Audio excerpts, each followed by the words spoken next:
예, 지금 보도자료 사례모음을 보시면요. 보도자 사례모음을 중심으로 얘기를 하고 오늘 좀 이제 사례를 중심으로 얘기를 하는 걸로 할게요. 지난주에 안 오신 분들도 있을 수 있어서 그냥 짧게만 언급을 하면 우리 발제문 맨 마지막 17페이지랑 16페이지를 보시면요.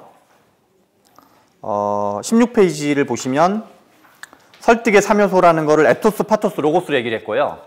에토스는 화자의 권위, 파토스는 청자의 자세, 로고스는 어떤 논리적 정합성을 얘기하는 거고, 이게 이제 뭐 대충 한 6대 3대 1 정도 영향을 미친다고 하고요. 그리고 그것이 현재 단면으로는 6대 3대 1로 에토스, 파토스, 로고스, 다시 말해서 누가 말하느냐가 달라진다는 거죠. 똑같은 얘기도 문재인 대통령이 얘기하는 거랑 그냥 우리가 얘기하는 거랑 이제 얘기의 파워가 달라지고, 그리고 2012년도에 안철수 씨가 이제 인기가 한참 좋을 때, 그때 왜 인기가 좋은지에 대해서 하나의 이제 저 같은 사람이 해석하기에는 1997년 IMF 위기 이후부터 V3라든가 여러 가지 사회적 기부라든가 여러 가지 청년들과의 대화라든가 아니면 기존의 재벌과 달리 사회적 가치와 함께 하려고 노력했던 CEO, 우리나라에서 이제 그런 기업 인상이 별로 없잖아요. 그래서 그런 것들이 점수를 1점, 1점, 1점 이렇게 점수를 쌓아가지고, 그래서 그런 에토스 파워가 생겼기 때문에 그런 기대가 이제 모였다. 그런데 그런 이제 에토스, 파토스, 로고스에서 이걸 역으로 보면은 그러면 에토스는 어떻게 만들어지는 거냐라고 생각을 하면 역으로 로고스가 쌓이면 파토스를 만들어내고, 파토스가 쌓이면 에토스를 만들어낸다라고 이제 생각을 하는 거죠. 그래서 예를 들어서 그런 거죠. 우리 그냥 일반 우리 인생이나 삶을 생각해 보면 뭔가 얘가 좀 어리숙하지만 평소에 언행이 뭔가 내실 있는 친구들 있잖아요. 말 주변 어리숙하지만 말이 화려하지 않더라도, 그러면 평소에 그렇게 쟤는 허튼 소리 하는 애가 아니야 라고 신뢰를 쌓아놓은 애들은 갑자기 뭔가 이렇게 평소에 말 한마디 없다가도 뭔가 한마디 툭 내뱉으면 뭔가 저 친구 얘기는 그럴듯하고 뭔가 믿음직하고 그런 경우가 있을 수 있잖아요. 무시하기 어렵고. 그런 것처럼 이제 이걸 동태적으로 보면은 결국 에토스는 파토스에 의해서 만들어지고 파토스는 로고스에 의해서 만들어지는 측면이 있다. 근데 그게 이제 이거랑 무슨 상관이 있냐? 그러면 우리가 보도자료 만들 때도 이제 그래서 지난주에 말했던 불효자 방지법을 한다 하더라도, 불효자 방지법을 하는 걸 할 때 토론회를 무슨 우리가 이제 그냥 내가 법을 만들었으니 여러분이 우리 법을 좋게 봐주십시오 라고 말하는 방식이랑, 불효자 방지법이 관련된 게 예컨대 노인 학대 이슈였는데 노인 학대와 관련된 어르신을 찾는데 한 달 반을 소요했어요. 법안은 다 만들어 놓고 있는데, 그 다음에 편의점 이슈 같은 경우도 피해 점주들을 데리고 오는 거, 내지는 그런 식으로 이제 또 아무튼 그런 당사자를 데리고 오는 거. 그러면 예컨대 이번에 미투 같은 것도 마찬가지지만 그거를 뭐 예컨대 이번에 최영미 시인이 뭐 이제 고은 씨에 대해서 이런저런 얘기를 했는데, 최영미 씨가 아니라 그냥 우리 중에 누군가가 우리가 아는 암흑의 시인이 뭐라고 하더라 라고 말하는 거랑, 그 당사자인 사람이 내가 겪었는데 이런 어쩌고저쩌고 이런 일이 있었다라고 말하는 거는 설득력이 많이 달라지는 거거든요. 설득력이. 그래서 제가 이제 예를 들어서 그래서 특히 토론회 같은 경우는 당사자를 같이 하려고 하는 노력이 중요하고, 그 다음에 근데 당사자가 가진 단점이 있다 그랬잖아요. 우리 첫 시간에 했던 연결 전문가랑 연결 전문가, 현장 전문가, 이론 및 제도 전문가랑 같은 문제인데, 당사자는 당사자 나름의 문제점을 가지고 있거든요. 그러면 예컨대 불효자 방지법 같은 경우는 처음에는 한 꼭지는 당사자를 중심으로 해서 에토스 파워스를 극대화하고, 그리고 그래서 이제 불효자 방지법 토론회 같은 경우는 하나는 피해 어르신을 찾는데 한참 걸렸고, 또 하나는 누구랑 토론회를 같이 하냐, 대한노인회랑 같이 했다든가. 대한노인회랑 같이 하면 뭔가 이게 어르신 이슈 같은 느낌이 확 들잖아요. 그 다음에 또 한 축으로는 나중에 그게 일종의 이슈가 론칭하는 게 성공한 다음에는, 이게 민법이기 때문에 민법은 법 중에서도 근간을 이루는 법이거든요. 그래서 법제사법위원회 국회의원들이 검사, 판사, 변호사 출신들이 많기 때문에 본인들이 세상에서 제일 똑똑하다고 생각을 해요. 그래서 그런 사람들은 이제 아무리 뭐 당사자가 어쩌고저쩌고 해봤자 그냥 뭐 이슈 파이팅 하는 거고 그냥 언론에서 하는 거지 자기랑 저거는 다르다라고 하는데, 그 사람들을 설득을 하려면 이 법제사법위원회 국회의원 다 이제 그 사람들은 법조 출신인데 그 사람보다 더 권위 있는 법조인, 예컨대 이제 뭐 대한민국의 뭐 법조인 중에서 아무튼 민법 교수라든가 그런 사람을 데리고 와서 우리랑 코드가 비슷한 사람 또는 우리 논리를 지지해 줄 사람을 데리고 와서 예컨대 제가 불효자 방지법이란 법을 할 때 토론회를 한 번은 그 이제 불효자 방지법을 컨셉으로 피해 어르신을 데리고 와서 한 토론회 있었고 두 번째 토론회는 토론회 제목을 뭘로 잡았냐면 불효자 방지법 대시 민법의 권위자에게 듣는다. 그냥 이게 토론회 제목이에요. 그래서 이제 이거는 이 자식들아 너네보다 더 권위 있는 사람이 떠드니까 그냥 의심 그만하고 좀 지지 좀 해. 이런 약간 이제 법제사법위원회 국회의원들을 또 염두에 두면서 쓰는 거죠. 그래서 그런 이제 에토스, 파토스, 로고스라는 것이 이런 보도자료에서도 다 마찬가지라는 거죠. 우리가 이제 예컨대 국회의원 보도자료는 그냥 시민단체가 내는 보도자료랑 공신력이 완전히 달라져요. 왜 다르냐면 정부 기관에서 우리가 데이터를 받아요. 이렇게 받은 데이터를 국회의원은 헌법에 나와 있잖아요.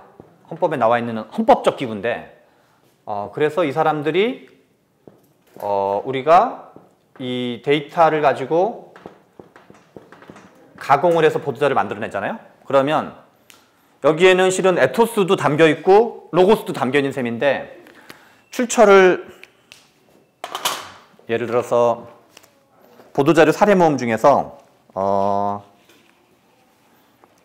예를 들어서 39쪽을 한번 볼게요. 이게 이제 국회에서 내는 전형적인 보도자료인데요. 전형적인 보도자료인데 저는 금융실명제법, 특히 차명 규제가 그동안 없었거든요. 차명 규제를 법제화하는 것에 2013년 약간 거의 이제 아무튼 이제 가장 공을 들였던 이슈가 이 이슈였는데요. 그러면 이 법안을 뒷받침해주는 이 법안이 왜 통과돼야 되는지에 대해서 어떤 문제점이라든가 대안이라든가 이런 데이터를 드러내기 위한 걸 계속 이제 짱구를 굴려서 만들어내는 거거든요. 근데 앞부분만 그냥 큰 제목이랑 앞부분만 읽어보는 걸로 할게요. 저축은행 불법 대출 중 차명계좌 활용 87.4%, 3조 7,528억 원, 억조 원, 억조 원. 억 원이겠네, 당연히. 조원이, 앞에 조가 있는데 이거는 오타네요. 뒤에는 조는 생략하고, 뒤에 것도 생략하고. 아니, 뒤에 거는 맞을 거예요. 4.3조 원은. 저축은행 사태 2012년 이후 저축은행 불법 대출은 총 4.3조 원이다. 저축은행 비리대책의 핵심은 차명계좌 금지하는 금융실명제법 개정이고 06년 13년 상반기 차명계좌를 활용한 저축은행 비리는 총 6.8조 원이다. 여기 앞부분만 읽어볼게요. 민주당 민병두 의원이 금융감독원으로부터 제출받은 자료에 의하면 여기서 중요한 거는 국회의원이 금융감독원으로부터 제출받은 자료에 의하면 그러니까 이게 정보 출처의 소스의 신뢰도를 얘기하는 거죠. 근데 막연하게 그냥 어디로부터 받은 자료 없이 그냥 우리 느낌적 느낌으로 그냥 우리 생각에는 뭐 우리의 주장에 의하면 이렇게 말하는 것보다 뭐 정부로부터 받은 자료에 의하면 그럼 일단 어지간한 데보다는 신뢰도가 훨씬 더 높아지겠죠. 저축은행 사태가 터진 이유인 어쩌고저쩌고 그러면서 이제 데이터를 딱 이렇게 그냥 보여주면 그래서 여기에 뭐 나중에 한번 쭉 뭐 시간 나시면 읽어보시면 알겠지만 여기에 주장성 내용은 아무것도 없어요. 근데 내용 자체가 주장을 담고 있는 거예요.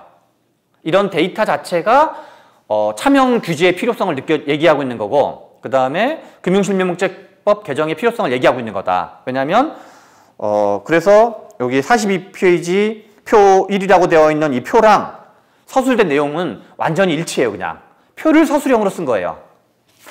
대부분 보도자료가 이제 이런 식이거든요. 그래서 여기서도 이제 실은 에토스, 파토스, 로고스가 다 담긴다 이런 얘기를 지난주에 안 오시는 분들을 염두에 두고 이제 얘기를 할 수가 있다는 거고요. 그리고 또 하나 한번 볼까요? 약간 이제 다른 차원인데 64쪽을 한번 볼게요. 64쪽 사례를 볼게요.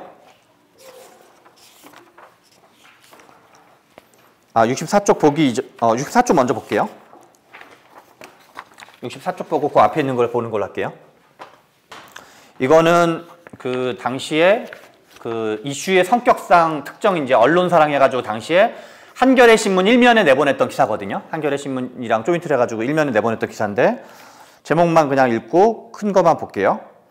한국의 사회임금 12.9%, OECD 평균의 3분의 1에도 못 미쳐. 밑에 부제를 볼게요. 국회 입법조사처 내가 만드는 복지국가와 함께 사회임금 조사, 주요국의 어쩌고저쩌고, 어쩌고저쩌고다. 근데 여기서 이제 핵심은 국회 입법조사처랑 같이 했다는 거예요. 그러니까, 내가 만드는 복지국가라는 거에 이제 거기에 그 운영위원장을 하고 있는 오건호 박사님이라는 분이 우리나라의 사회임금 문제를 본격적으로 소개하신 분이에요. 근데 그래서 그분은 예전에 이제 이런 데이터를 낸 적이 있는데 그렇게 데이터를 일종의 이제 시민단체의 그 어떤 나름대로 분석력 있는 사람이랑 데이터 그 사람이 보도자료를 내는 거랑 유사한 자료이지만 그러니까 우리가 예컨대 민병두 국회의원 그 다음에 내가 만드는 복지국가 국회 입법조사처 세 중에서 뭐가 가장 공신력 있을 것 같아요? 그냥 느낌적 느낌으로 그냥 그쵸. 하영이 친구도 그럼 우리가 그게 그 사람들이 어떻게 실제로 공신력 있는지 우리가 무슨 뭐 전수조사 해본 것도 아니고 평생 모니터링 한 것도 아니지만 아무튼 느낌적 느낌으로 국회 입법조사처에서 뭐가 나왔다 그러면 공신력이 확 느껴지는 거잖아요. 그렇지 않고 민병두 의원실 최병천 보좌관이 분석한 것에 의하면 똑같은 데이터여도 달라지지 않겠어요? 그래서 심지어는 우리가 분명히 알고 있는 데이터다.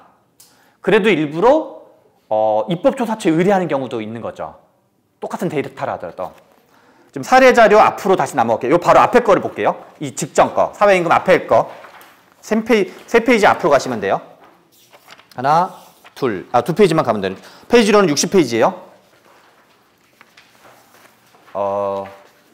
보셨나요?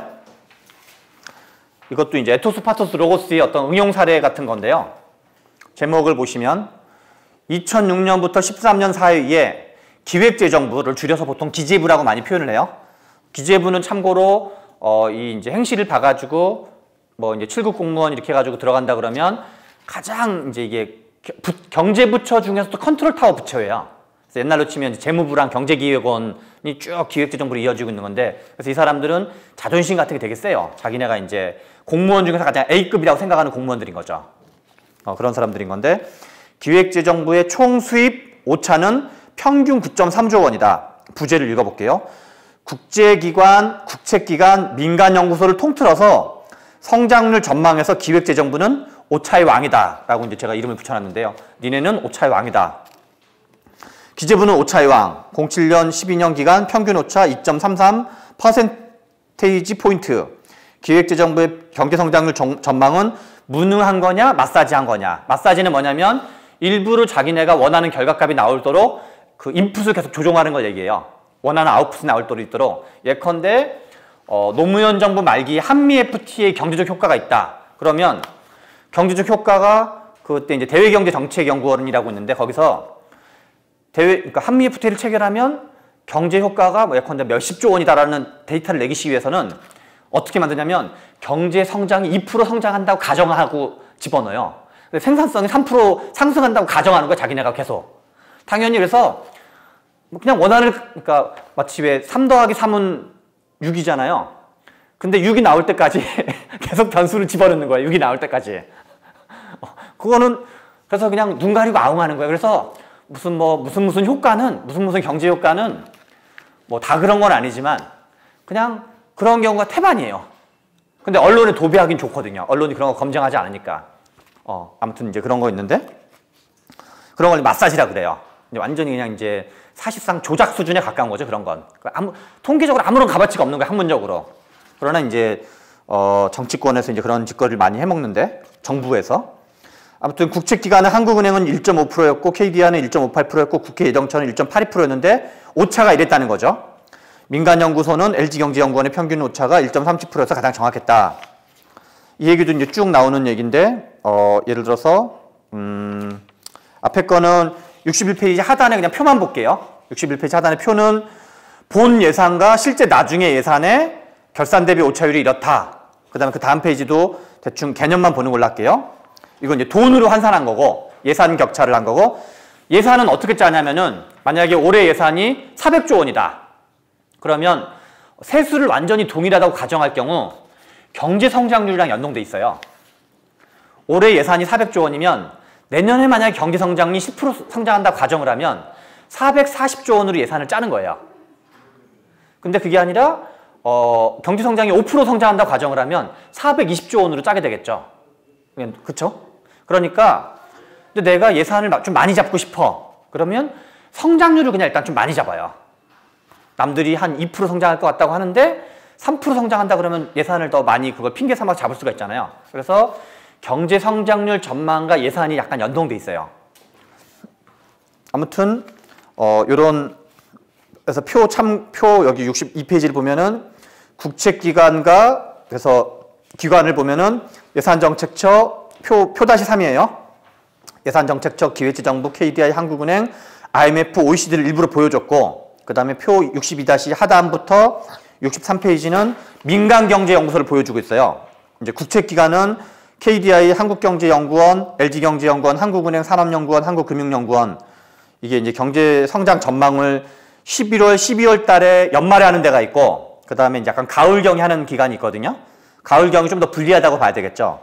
아무튼 등등 이제 이런 거를 열거를 쭉 해가지고 니네가 오차의 왕이다라고 말을 했는데 여기서 중요한 거는 뭐냐면 예산정책처의 그 조사 분석에 의하다라는 게 실은 키워드인 거예요. 그래서 우리가 이제 앞에 60페이지로 다시 가볼게요. 60페이지. 앞대가리만 읽어볼게요. 새정치민주연합 예산결산특별위원회 소속의 민병두 의원이 국회 예산정책처에 의뢰한 조사 분석 자료에 의하면 2006년, 2013년 기간 동안 기획재정부의 총수입의 결산 대비 본예산의 오차는 평균 9.3조 원이고 퍼센테이지는 3.1%인 것으로 나타났다 하는 거니까 국회 예산정책처가 분석했다 그러면 당연히 공신력이 있겠죠.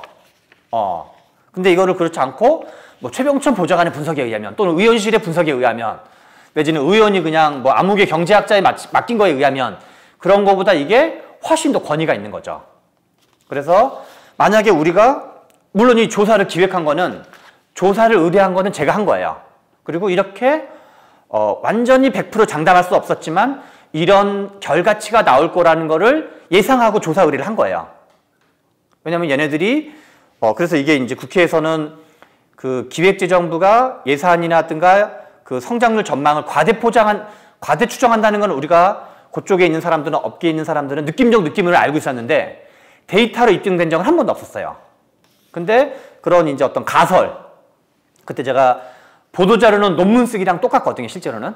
그래서 내가 먼저 가설이 있어야 돼요. 근데 가설이 이제 뭐 맞을 수도 있고 틀릴 수도 있고 이제 그러면 이제 불발되는 건데 그러니까 실은 타율이 높은 가설을 가지고 애초에 어떤 타겟팅을 들어가면 자료 조사라든가 조사 의뢰라든가 들어가면 예컨대 내가 10건을 조사 의뢰라든가 데이터 분석을 했는데 그 중에 한 7건 나오는 거랑 이제 한 뭐 100건을 했는데 50건 나오는 거랑 그럼 이거를 어떤 이 나가리 시키는 것도 실은 내가 품이 들어가는 거잖아요. 이게 다 개고생하는 거거든요. 근데 저 같은 경우는 의원실마다 스타일이 좀 다른데 저 같은 경우는 약간 스나이퍼 스타일이었어요. 그러니까 이거는 확률이 높은 가설이 있는 경우에만 조사 요청을 하는 스타일이었고 약간 스나이퍼처럼 한 방에 한 명씩 저격하는 이런 스타일이었고 근데 어느 의원실은 그냥 역대 자료 요청했던 거는 그냥 한 100개, 200개를 막 그냥 자료 요청을 막 해요. 근데 그 중에 폐기되는 게 막 이만큼이야.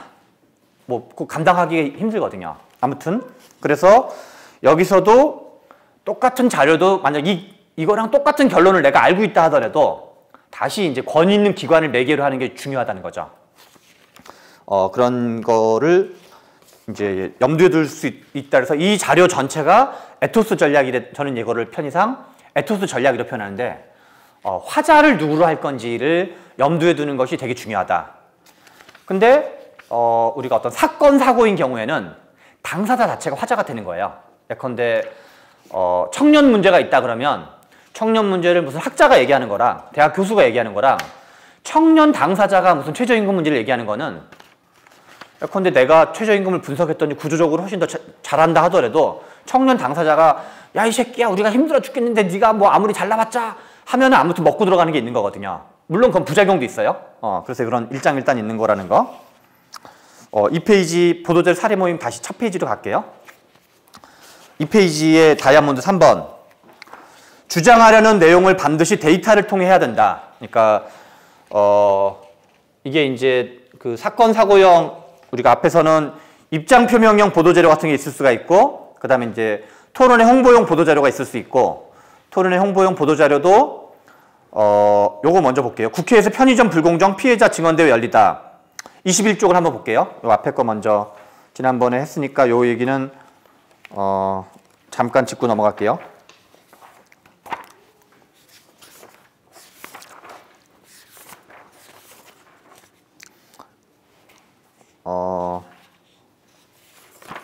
페이지 표기가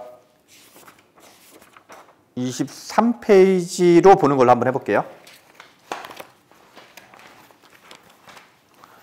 23페이지 앞에는 이제 법안 발의한 거 관련된 거였었고요.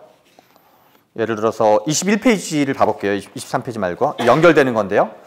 만약에 편의점 이슈가 있다 그러면 여기에 맨 꼭대기에 21페이지 맨 상단을 보시면 편의점 불공정 거래 근절 위한 가맹사업법 개정안을 발의했다. 이게 이제 편의점 이슈를 본격화시켰던 타이밍이었었는데요. 그래서 법안을 발의하고 이건 이제 기자회견문 전문이었고요. 그래서 지난번에 말했던 동네에서 실천하는 경제민주화라는 표현을 썼었고요. 그래서 21페이지, 22페이지를 하고 22페이지 하단 한번 볼게요. 하단. 여기서도 22페이지 하단에 기자회견문에 주어를 누구로 하느냐에 있어서 사소한 걸 수 있지만 이제 저는 이런 걸 중시 여기는 스타일인데요. 국회의원 민병두 민주사회를 위한 변호사 모임 참여연대 세븐일레븐 가맹점주 협의회. 그래서 뭔가 당사자나 전문가, 그러니까 당사자 집단도 하나의 에토스가 가지고 있는 집단이고 전문가 집단도 하나의 에토스를 가지고 있는 집단인 거죠. 그래서 의원 혼자 법안을 발의해도 관계는 없으나 그런 거보다 뭔가 이제 그런 걸 항상 염두에 두면서 하려고 노력하는 것. 예컨대 무슨 청년들 관련된 또는 학생들 관련된 법안을 낸다 그러면 가급적이면 학생들 당사자 조직을 조직한 다음에 낸다든가 같이 기자회견 한다든가 그런 게 모양새가 훨씬 더 좋겠죠. 그리고 23페이지 상단. 23페이지 상단을 먼저 보시면 분쟁이 가장 많은 편의점은 내용은 생략했어요. 그냥 그 이제 당시 보도자료 제목만 보여준 건데 분쟁이 가장 많은 편의점은 세븐일레븐 59.6%. 그냥 이것도 이거는 가맹점 점주들, 그러니까 편의점 점주들, 편의점 본사, 그 다음에 공정거래위원회, 공정거래 조정원, 그 다음에 실은 세븐일레븐이 아닌 타 그 편의점 회사들을 다 만났는데 편의점 세븐일레븐의 회사 사람들까지 포함해서 자기네가 가장 문제였다는 걸 인정하거든요. 일종의 그건 증언이에요, 증언. 내가 이렇게 이제 우리가 술자리를 한다든가 점심을 같이 먹는다든가 저녁을 같이 먹어보면은 그래서 일종의 이제 뭐랄까 이 어떤 실태를 그 사람들한테 귀동량을 듣는다고 가정할 경우 그래서 그게 세븐일레븐이 이 전체 편의점 문제를 악화시켰다는 거는 듣긴 다 들었어. 근데 그래서 내가 야 우리가 누구누구랑 술을 먹어보니 밥을 먹어보니 쟤네들이 제일 심하다고 카더라 라고 보도를 낼 수는 없는 거거든요. 그런데 그러면은 그거를 그때부터는 짱구를 굴려야 되는 건데 어떻게 저것을 객관적 데이터로 논증할 수 있는지 이제 이거가 중요해지는 거거든요. 그래서 짱구를 굴려서 그러려면 평소에 제가 여러분들한테 가맹 그 국회 그 홈페이지 그러니까 지난번에 역대 국정감사 보도자료 모음 같은 거 보라 그랬잖아요. 그래서 제가 이 이슈를 짱구를 굴리면 생각한 게 뭐냐면 공정거래위원회 산하 조직 중에서 공정거래 조정원이라는 데가 있어요. 공정거래 조정원은 뭐 하는 곳이냐면 예컨대 분쟁을 조정해 두는 것. 조정이란 개념의 특징은 뭐냐면 자발적으로 쌍방이 협상할 수 있도록 도와주는 게 가장 큰 특징이에요. 그러니까 공정거래위원회는 제재를 가하는 곳이고 너는 나쁜 놈이야. 그러니까 뭐 과징금을 때린다든가 아니면 뭐 이렇게 검찰 고발을 한다든가 아니면 경고를 준다든가 이런 거인데 그거는 뭔가 이렇게 처벌 개념이 들어가는 거고 조정은 이 처벌하는 게 아니라 뭔가 니네끼리 다 해결해 봐라. 근데 공정거래위원회 산하 조직에는 이게 두 가지가 있는데 하나는 소비자원이 있고 이게 이제 한국소비자원 정식 명칭은 그 다음에 또 하나는 공정거래 조정원이라고 있어요. 얘네는 보통 B2C라고 그러고 얘는 B2B라 그래요. 그래서 이제 어떤 기업과 소비자의 관계가 여기는 기업 대 기업의 관계를 하는 건데 이거는 만들어진 지는 오래 안 됐고 이건 좀 만들어진 지가 좀 오래됐어요. 그래서 여기는 인력도 많고 여기는 이제 인력도 얼마 없는데 근데 공정거래 조정원이라는 게 만들어진 지가 여기 한번 여기 데이터는 안 나왔는데 이 당시 기준으로 6년 정도 됐던 시점이었어요. 6년. 그러면 여기가 이 조직이 있다는 걸 아는 게 중요한 거예요. 이 조직이 있다는 걸 아는 게 중요한 거고 이 조직이 그런 역할을 한다는 걸 아는 게 중요해요. 이 조직은 뭐를 하는 조직이냐면 넓은 의미에서 가불관계와 관련된 공정거래법 체계에서 가불관계와 관련된 법이 뭐가 있냐면 하도급법이 있고 가맹사업법이 있고 대규모 유통업법이라는 법이 있고 그 다음에 그 이후에 만들어진 법 중에 대리점법이라는 게 있어요. 그러면 그게 다 B2B 관련된 법이에요.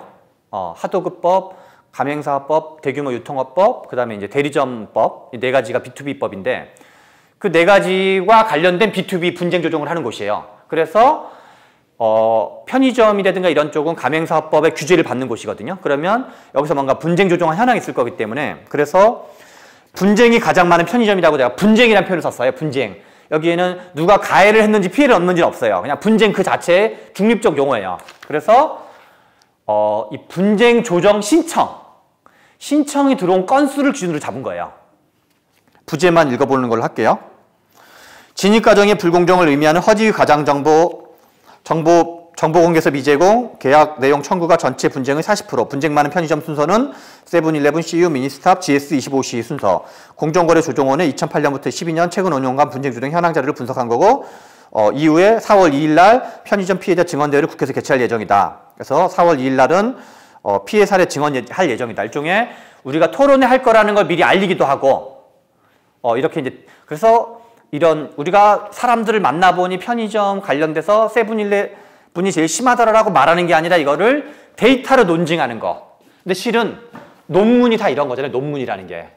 우리가 뭐 석사 논문, 박사 논문 내지는 학자들이 피케티가 연구했던 그 어떤 불평등이 심각해지고 있다. 그 다음에 이제 이 자본을 가지고 있는 자산의 그 증가율이 소득의 증가율보다 그러니까 자본 증가율, 자본의 증가율이 소득 증가율보다 많다라는 거는 실은 어느 정도 알고 있던 거거든요. 근데 파편적으로 알고 있거나 아니면 일부만 알고 있거나 나라별로 아주 제한적인 기간이 제한적이든가 아니면 나라가 제한되든가 아니면 데이터가 제한적이다 이런 건데 그 사람이 300년 동안 개고생을 해가지고 한 20여 개 국가의 국세청 통계자료 같은 걸 막 이제 모아가지고 300년 동안 내가 자료를 조사했더니 이게 일관된 흐름이었다라는 거를 논증하니까 완전히 새로운 얘기는 아닌데 일종의 돈이 돈을 번다 그냥 그 얘기거든요. 우리 돈이 돈을 번다는 얘기는 다 아는 얘기잖아요. 아주 어렸을 때부터 들어봤던 얘기인데 그래서 동네 시장 아주머니는 그런 거거든요. 아니 그걸 몰랐어? 이제 막 피케티 책을 열심히 봐가지고 돈을 번대요 하면은 아니 그걸 여지껏 몰랐단 말이야 당신이? 이런 것처럼 당연한 이야기인데 차이점은 논증했다는 거예요. 논증, 데이터를 가지고. 이것도 이제 데이터를 가지고 논증했다는 게 중요한 거거든요. 그래서 이건 그렇고 이건 일종의 로고스 가지고 이제 접근한 거죠. 23페이지 하단은 국회에서 편의점 불공정 피해자 증언대회 열리다. 편의점 불공정 이슈는 불공정과 관련된 데이터가 없는 거예요. 데이터를 만들기가 힘들어요. 이게 그 데이터를 그러니까 왜냐하면 이게 기업 정보이기 때문에 기업 정보이고 불공정한지를 데이터를 만들기 너무 힘들기 때문에 그러면 논증은 어려운 거고 간접적인 입증이 있는 건데 입증이 뭐냐면 당사자의 증언인 거예요. 당사자의 생생한 증언 그 자체가 하나의 논거가 될 수 있는 거죠. 다만 그것이 보편성을 가지고 있냐 아니냐의 문제가 있을 수 있는데 보편성을 가지고 있는 거를 약간 뒷받침해 주는 게 이런 이제 어떤 데이터 같은 거였던 건데 근데 데이터로는 한계가 있죠 아무래도. 이건 부제만 읽어보는 그러니까 큰 제목만 읽어볼게요. 국회에서 편의점 불공정 피해자 증언대회 열리다. 아무리 돈도 좋다지만 해도 너무한 편의점 불공정 사례들. 매출액 보장한다고 거짓말로 속여서 점포 열게 하고 점포 열자마자 다시 또 근접 출점하고 그 다음에 해지 위약금으로 협박하며 폐점도 거부하는 사례들. 암에 걸려도 강요되고 있는 24시간 심야 영업. 이 중에서 괜찮으시면 여기로 오시면 어때요? 예. 예를 들어서 저희가 냈던 법안에는 심야 영업 금지가 있었어요. 근데 우리가 편의점이 아마 여러분도 마찬가지겠지만 편의점 그러면 일종의 트레이드 마크 같은 거라고 그럴까요? 상징적인 게 24시간 편의점이라는 말이 앞에 거의 뭐 수식어처럼 달라붙는 거잖아요. 그러니까 저희가 요 앞에서 24시간 심야 영업 금지라는 법안의 내용을 했을 때 그때 언론 그 인터넷 뉴스라든가 댓글의 반응은 뭐였냐면 마치 야간 통행 금지법 같은 걸 낸 법안 느낌이었어요. 얘네들 또 국회에서 지랄하고 자빠졌네. 뭔가 이 이색 법안 내려고 튀는 법안 내려고 아주 그냥 아주 짓거리를 이렇게 이상한 짓거리 하고 있네. 라는 분위기가 이제 있었거든요. 아니 편의점은 편의점 이퀄 24시간인데 24시간 못하게 해, 이 자식들아? 어디서 또 이제 국회의원 새끼가 갑질을 하고 지랄이야? 약간 이런 뉘앙스가 없지 않아 있었거든요. 근데 그러면 그거를 우리가 막 야 이게 뭔가 우리가 백날 얘기해봤자 이게 소용이 없는 거거든요. 근데 왜 그런지에 대해서 예.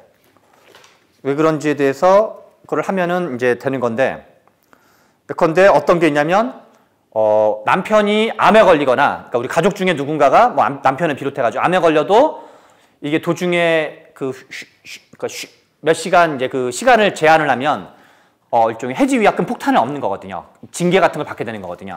그래서 이런 이제 그런 게 전혀 반영이 안 되는 거죠. 그러면 이게 이제 왜 24시간 심야 영업이 가진 게 어떤 호소력을 갖는 건지. 잠깐 혹시 보도자료 모음집 있어요? 보도자료 모음집 없는 것 같아가지고 네, 같이 보시고 그 다음에 발제문은 요거 하나 더 보세요. 네. 아무튼 뭐 그래서 여기서도 똑같은 보도자료를 내더라도 제가 이게 이제 4월 1일 날 저녁에 냈던 보도자료고 실제로 나갔던 건 4월 2일 날이었거든요. 근데 이 보도자료가 이것도 이제 타이밍이었었는데 어떤 당시 이슈의 흐름을 타고 가는 타이밍이었었는데 이 토론회는 민변과 참여연대와 그다음 편의점 점주들 카페가 있었어요.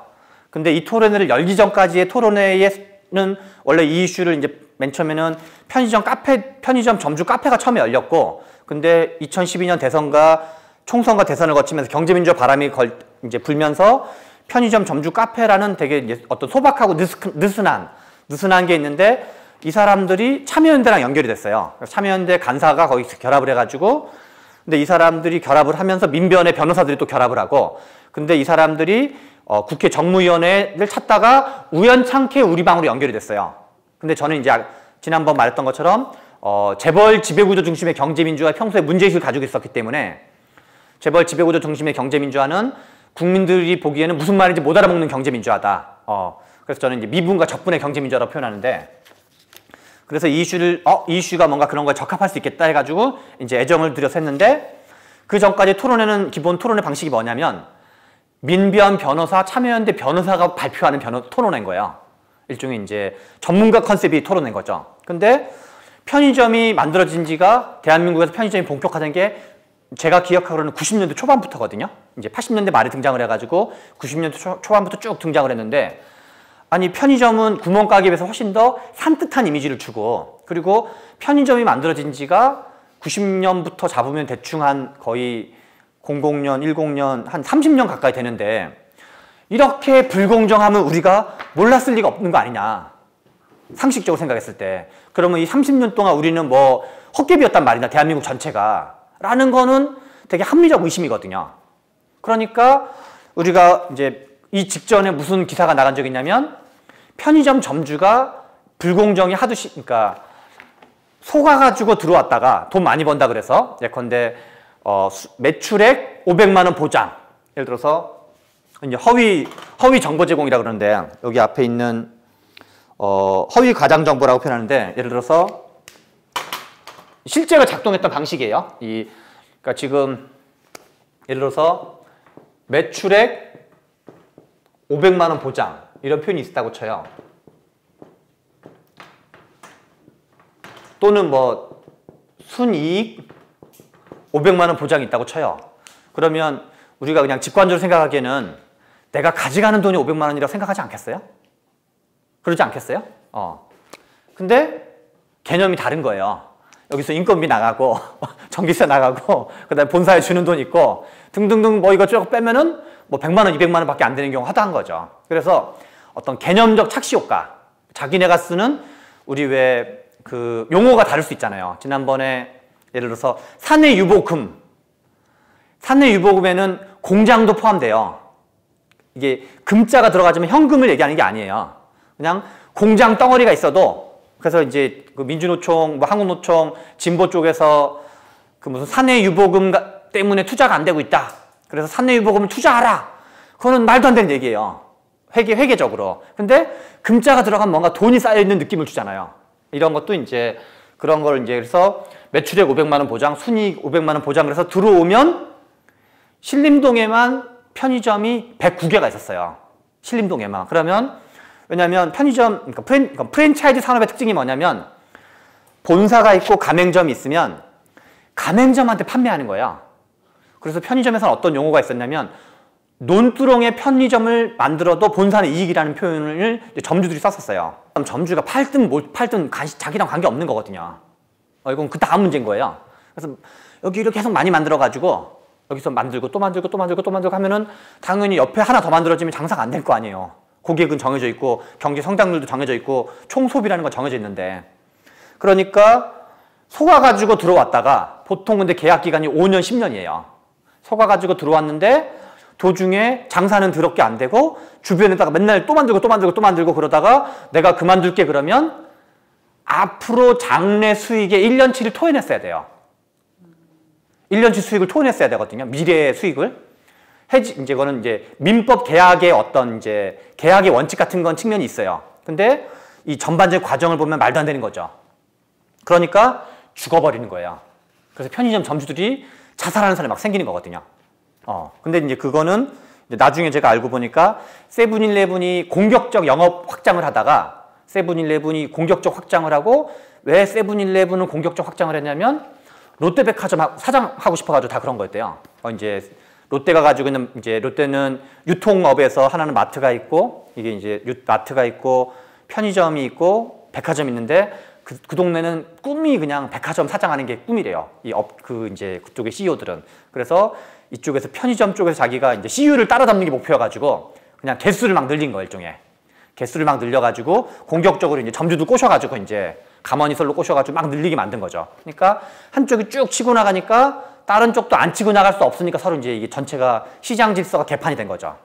그러니까 이제 그전에는 없던 게 이제 이런 일이 심해졌던 건데 아무튼 그래서 이것도 하나는 이 이전까지는 전문가들이 하는 건데 이때는 일종의 여론의 흐름이 뭐였냐면 편의점 점주가 자살한 것까지는 알겠는데 믿겨지지 않는다라는 게 민심의 흐름이었어요. 기자들의 반응이었어요. 그래서 그러면 그때는 무슨 타이밍이 필요한 거냐면 사실인지를 당사자들이 목소리를 전달하는 거거든요.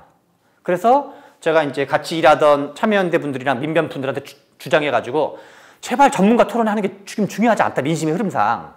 지금은 당사자들의 목소리를 전달해야 된다. 그래서 사실인지 아닌지를 전달해야 된다는 걸로 해서 근데 그쪽은 이제 그동안 하던 방식이 있어가지고 타협을 본 게 뭐냐면 1부, 2부로 나눠가지고 1부는 당사자들이 목소리를 하고 2부는 전문가들이 목소리를 하는 건데 2부의 맨 마지막이 이제 저희 의원이었어요. 일부러 이제 우리는 안 해도 그만이었거든요. 우리는 이제 의원 내세우는 게 중요한 게 아니라 이슈 파이팅 하는 게 주도 관심사였기 때문에 그래서 1부는 당사자들 얘기하고 2부는 이제 전문가들 얘기하면은 당연히 저는 이제 기자들이 1부만 취재하고 다 갈 거라는 걸 알고 있었기 때문에 그래서 이거는 이 보도자료가 대한민국 편의점 이슈는 이 보도자료 이전과 이후로 실제로 갈렸어요. 이전의 보도자료 기사 횟수는 예를 들어서 뭐 정확하게 세본 건 아니지만 만약에 일주일에 30건이었다. 그러면 이 이후로는 매일 100건 정도나 200건 정도로 바뀌었어요. 그렇게 한 두 달 가까이 매일 한 200개씩 기사가 나오는 거예요. 매일 100개, 200개씩. 그러니까 대한민국 편의점 역사가 만들어진 이후로 이제 가장 이제 큰 사고였던 건데 그래서 법도 엄청나게 많이 바뀌었어요. 이제 가맹사업법 전체가 그러니까 지금 최저임금의 급격한 인상 이후에 이 프랜차이즈 어쩌고저쩌고 하는 거 저는 다 팩트가 아니라고 생각을 해요. 잔영 효과라고 생각을 해요. 당시에 법이 엄청나게 대폭 바뀌었기 때문에 가맹사업법 개정할 게 전혀 없는 건 아니지만 실제로 많지는 않다라고 제 생각인데, 여기서 중요한 건 뭐냐면 하나는 이슈가 작동하던 흐름을 탔다는 거고, 그것도 넓게 보면 파토스예요. 파토스, 타이밍. 파토스고, 그 다음에 중요한 거는 그러니까 아까 말했던 예컨대 에토스는 화자 개념이라는데 누가 말하느냐, 그 다음에 파토스, 어떤 이제 사람들이 들으려는 자세가 있는지, 그 실제로 타이밍이랑 많이 연결되겠죠. 그 다음에 이제 로고스라고 치면 어떤 논리 같은 거라고 치면, 에토스는 핵심은 이제 어떤 이 당사자들의 목소리를 통하는 거였고, 파토스는 이제 이 타이밍을 이슈의 흐름을 탄 거였고, 로고스는 이제 데이터랑, 이거는 데이터로는 입증하는 한계가 있기 때문에 결국 당사자들의 생생한 증언밖에 없었던 거고, 그리고 그래서 그때 토론회가 거짓말 안 하고 요만한 공간이었어요. 국회에 이제 당시에 요만한 공간인데, 여기 문명이 뭐냐면 150명이 모였어요. 요 공간에, 요만한 공간에. 그러니까 이제 왜냐면 그때 장소가 그런만한 데밖에 없었거든요. 그러니까 저는 이제 타이밍이 중요하기 때문에 요만한 데서 150명이 모여서, 원래는 마이크가 없어도 되는 공간이에요. 근데 이제 안 들리는 거죠. 사람이 워낙 많으니까. 그래서 다 신문지 깔고 앉았어요. 그냥 이 자리에서. 이거 다 책상 치워버리고 신문지 깔고 앉아고, 그 다음에 요만한 공간에서 카메라가 한 5대 정도 들어오고, 방송 카메라가, 기자들도 한 20명 정도 있었고, 그런데 실제로 토론에 오는 사람은, 원래 국회에서 토론을 하면 오는 사람 별로 없어요. 기자들은. 그러니까 보도자료 작성이 중요한 거죠. 보도자료가 마치 토론에 와서 취재한 것 정도로 받아먹기 편하도록. 그래서 한번 이렇게 그냥 우리 큰 흐름, 이렇게 구성만 볼게요. 24페이지, 근접 출점 사례들.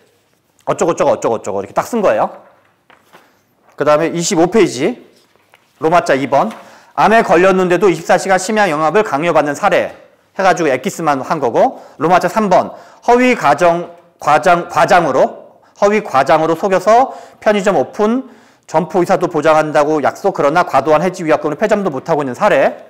그 다음에 26페이지 로마자 4번. 제목만 볼게요. 인터넷 카페 활동 방해 및 가맹점 사업자 단체 활동 방해 사례. 요건 이제 한번 그거 읽어볼게요. 이건 세븐일레븐 사례였는데, 더 이상의 피해자를 막기 위해 정보 교류의 차원에서 시작했음. 세븐일레븐은 온라인 활동 금지를 내용으로 하는 확약서를 받았음. 온라인 카페 활동을 못하게 하는 거죠. 자기네 걸릴까봐. 온라인 카페 활동 및 인터뷰 등을 할 경우 민형사상의 손해배상을 협박했고, 이제 여기서는 가맹본부에서 댓글 다는 것조차도 캡처해서 법무팀에 넘기고 있다라고 이제 점주들 대상으로 협박하는 거예요. 자기네 갑질하는 거 언론에 못 알리게 하려고. 그래서 그 사람들의 멘트예요. 점주님, 어제 인터뷰 왜 했어요? 앞으로 모든 지원금 없을 줄 아세요? 그런 걸 인용해서 이제 하는 거죠. 그리고 인터뷰를 이용했다는 이유만으로 여성 점주 혼자 근무하는 점포에 와가지고 새벽 2시에 그 점주 본사 관계자 새끼들이 건장한 남자 3명이 점포에 와서 협박을 하고 갔다는 거예요. 새벽 2시에. 그러면 이제 아무튼, 그리고 이제 의원실로 전화 왔던 사례들. 그래서 그러니까 토론회 한다라고 그냥 보도자료 내는 게 아니라, 이제 이 이슈에 애착이 있으면은 마치 토론회 온 것 같은 걸로 할 정도로 받아먹기 편하도록. 그래서 실제로는 이날은 평소 토론회보다 기자가 온 사람도 많았지만, 실제 보도량은 이제 완전 장난이 아닌 거죠. 보도량은 이제 어지간한데 거의 다 나갔죠. 그러면서 요 자료를 다 이용하는 거죠. 그러니까 원래 전체 자료집은 그거대로 보내주고 이렇게 받아먹기 편하도록 한 2-3페이지로. 아무튼 뭐 그런 얘기여서 이제 27페이지 다음 페이지 한 번 넘기시면, 이슈 파이팅을 부지런히 해가지고 처음에는 CR도 안 먹혔는 법안이었는데, 법안심사소위가 통과되면은 7부 능선을 넘었다고 볼 수 있는데요. 그때 통과돼가지고 냈던 보도자료였어요. 두면서 국회 입법조사처를 활용한다든가, 예산정책처를 활용한다든가, 아니면 당사자의 목소리를 활용한다든가, 전문가의 권위를 활용한다든가, 이런 등등을 이제 결합을 한다. 데이터를 활용한다든가. 2페이지 하단으로 내려갈게요. 2페이지 하단에 보도자료 사례 모임 주장하려는 내용은 반드시 데이터를 통해서 해야 한다. 35페이지 볼게요. 그 중에서 제가 공을 되게 많이 들였었던 이 보도자료였었는데요. 이제 실제로는 이 데이터 하나를 만들어내기 위해서는 거의 한 오랫동안 시행착오를 거쳤던 건데요. 지금은 잘 기억 안 나시는데 2011년도 말 2012년도에 저축은행 사태라는 게 터졌었어요. 저축은행이, 부실한 저축은행이 고객들 돈을 막 해가지고 이제 그거 자기가 저축은행의 돈을 가지고 거기에 대주주가 자기 쌈짓돈으로 다 집어넣는 거예요. 자기 쌈짓돈으로 사가지고 자기가 막 그걸로 뭐 이상한 짓거리 막 해가지고 뭐 골동품도 사고 뭐도 사고 해가지고 일종의 회사 돈을 자기 돈으로 쓰는 거죠, 그냥. 그래가지고 이제 나중에 부도가 난 사례들이 되게 많이 벌어졌어요. 뭐 솔로몬 저축은행이라든가 등등등등. 그래서 저축은행이 떼거지로 부도가 나면 저축은행에 돈을 넣었던 그 예금자들이 있을 거 아니에요. 그러면 저축은행이 부도가 나면 우리나라는 예금자 보호제도라는 게 있어요. 이거는 세계 대공황 1929년 대공황 이후에 생긴 금융제도의 큰 변화인데요. 예금자 보호제도. 그래서 이 예금자들의 돈을 최대 5천만 원까지는 보장해 두도록 돼 있어요. 이걸 예금자 보장제도. 그래야지만 뱅크런 사태가 발생하지 않는 거거든요. 근데 이런 예금자 보호제도가 없으면 뱅크런 사태가 벌어질 수 있기 때문에 전체 금융질서 전체가 위태로울 수 있거든요. 그래서 근데 예금자 보호제도가 작동하는데 은행이 부도가 나면 은행에 예금자가 있기 때문에 예금자를 여기를 부도 처리를 해버리면 이들 전체가 어떤 그 거래의 안정성 문제 같은 게 발생을 할 수 있어가지고 통상적으로 어떻게 하냐면 예금보험공사라고 있어요. 그래서 우리나라에 예금보험공사라는 데서 걔네들 인수를 해가지고 얘네들 건전화 작업을 해요. 어떤 이제 빚 같은 걸 다 탕감하고 쓸데없는 거 다 날리고 매각할 거 다 매각하고 해가지고 거기를 건전화한 다음에 다시 은행에다 되파는 걸 하는 거예요. 그걸 구입하겠다는 거를. 그런데 되팔기 전까지의 임시적으로 있는 상태, 그거를 이제 가교 역할을 한다 그래서 가교저축은행이라고 표현을 해요. 이거는 이제 어떤 특정 고유명사라기보다 우리 은행이라는 은행은 그러니까 추상명사고, 그러니까 예컨대 국민은행, 하나은행, 신한은행은 고유명사잖아요. 이거는 하나의 추상명사예요. 가교 역할을 하는 저축은행, 가교 역할을 하는 은행이라는 추상명사인데, 그래서 여러분들 중에서 여기 뒤에 한번 볼게요. 37페이지. 37페이지 상단을 보시면 중간에 도표를 볼게요. 도표에 나와 있는 그 예스, 예나래, 예솔, 예한별, 예한솔, 예성, 예주, 예신, 이런 저축은행의 이름을 본 적이 있으시면 그거는 전부 다 예금보험공사가 임시적으로 소유하고 있는 저축은행 이름이에요. 자기네가 예금보험공사에서 다 예자를 집어넣은 거예요. 그래서 예자가 우두머리로 있는 거는 전부 다 그런 거였었어요. 근데 얘네들이 저축은행 사태로 인해서 예금보험공사의 가교저축은행이 많이 늘어났는데, 그러다 보니까 무슨 짓거리를 하냐면 일종의 우리 이제 그러니까 부도 상태에서 이제 그 법정 관리 같은 걸 하는 거죠. 일종의 법정 관리 같은 걸 하는 경우인데 자기네가 내려가서 거기에 이사 같은 걸 할 수가 있거든요. 예금보험공사 직원들이 거기에 이제 약간 고위급 임원 비슷한 애들은 거기서 사장 행세를 할 수가 있어요. 그러면 차도 나오고 뭐 비서들도 나오고 비서실도 나오고 막 이렇게 이제 그러면 자기가 예금보험공사에 있으면 어떤 이제 약간 관리자급 중에서도 약간 상급 관리자였는데 거기 가면 내가 사장이 되는 거예요. 그러니까 맛있는 거예요. 그래서 매각을 안 해요. 계속 갖고 있어, 그냥. 계속 갖고 있어요. 그래서 매각을 하라 그러면 얘네들이 뭔가, 그러니까 예컨대 전체 우리나라 제도에서 은행의 캐파가 제일 크고 은행 다음으로 보험 캐파가 크고, 여기서 캐파라는 거는 자산액을 생각하면 돼. 총 자산액.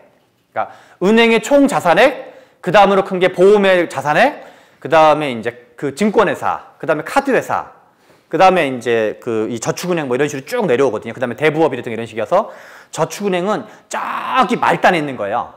그러니까 약간 이제 뭐랄까 이렇게 어떤 관심이 덜한 곳이거든요. 그러니까 언론도 관심이 덜해요. 그러니까 자기네가 이제 이렇게 막 이렇게 그런 식으로 해먹는 거죠. 그러면은 얘네들을 예컨대 매각을 해라. 매각을 하라고 주장하면 뭐 하면 몇 가지 핑계거리를 계속 되는 거예요. 너무 헐값 매각을 하면 안 된다.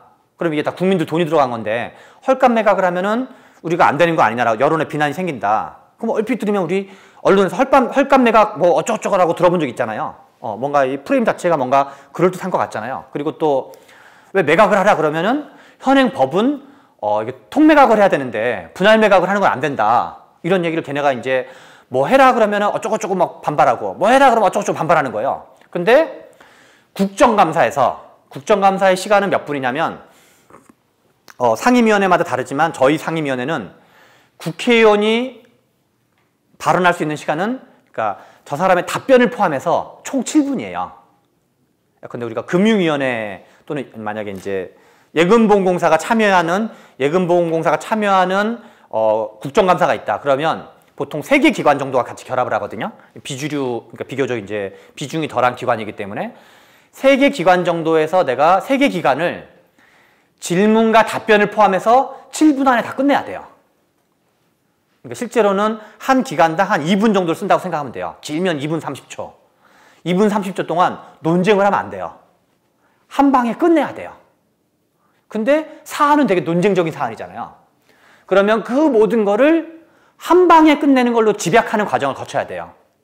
뭐 주거니 받거니 말싸움하는 게 아니고 그런 거는 이제 다 쇼잉할 때 하는 거고.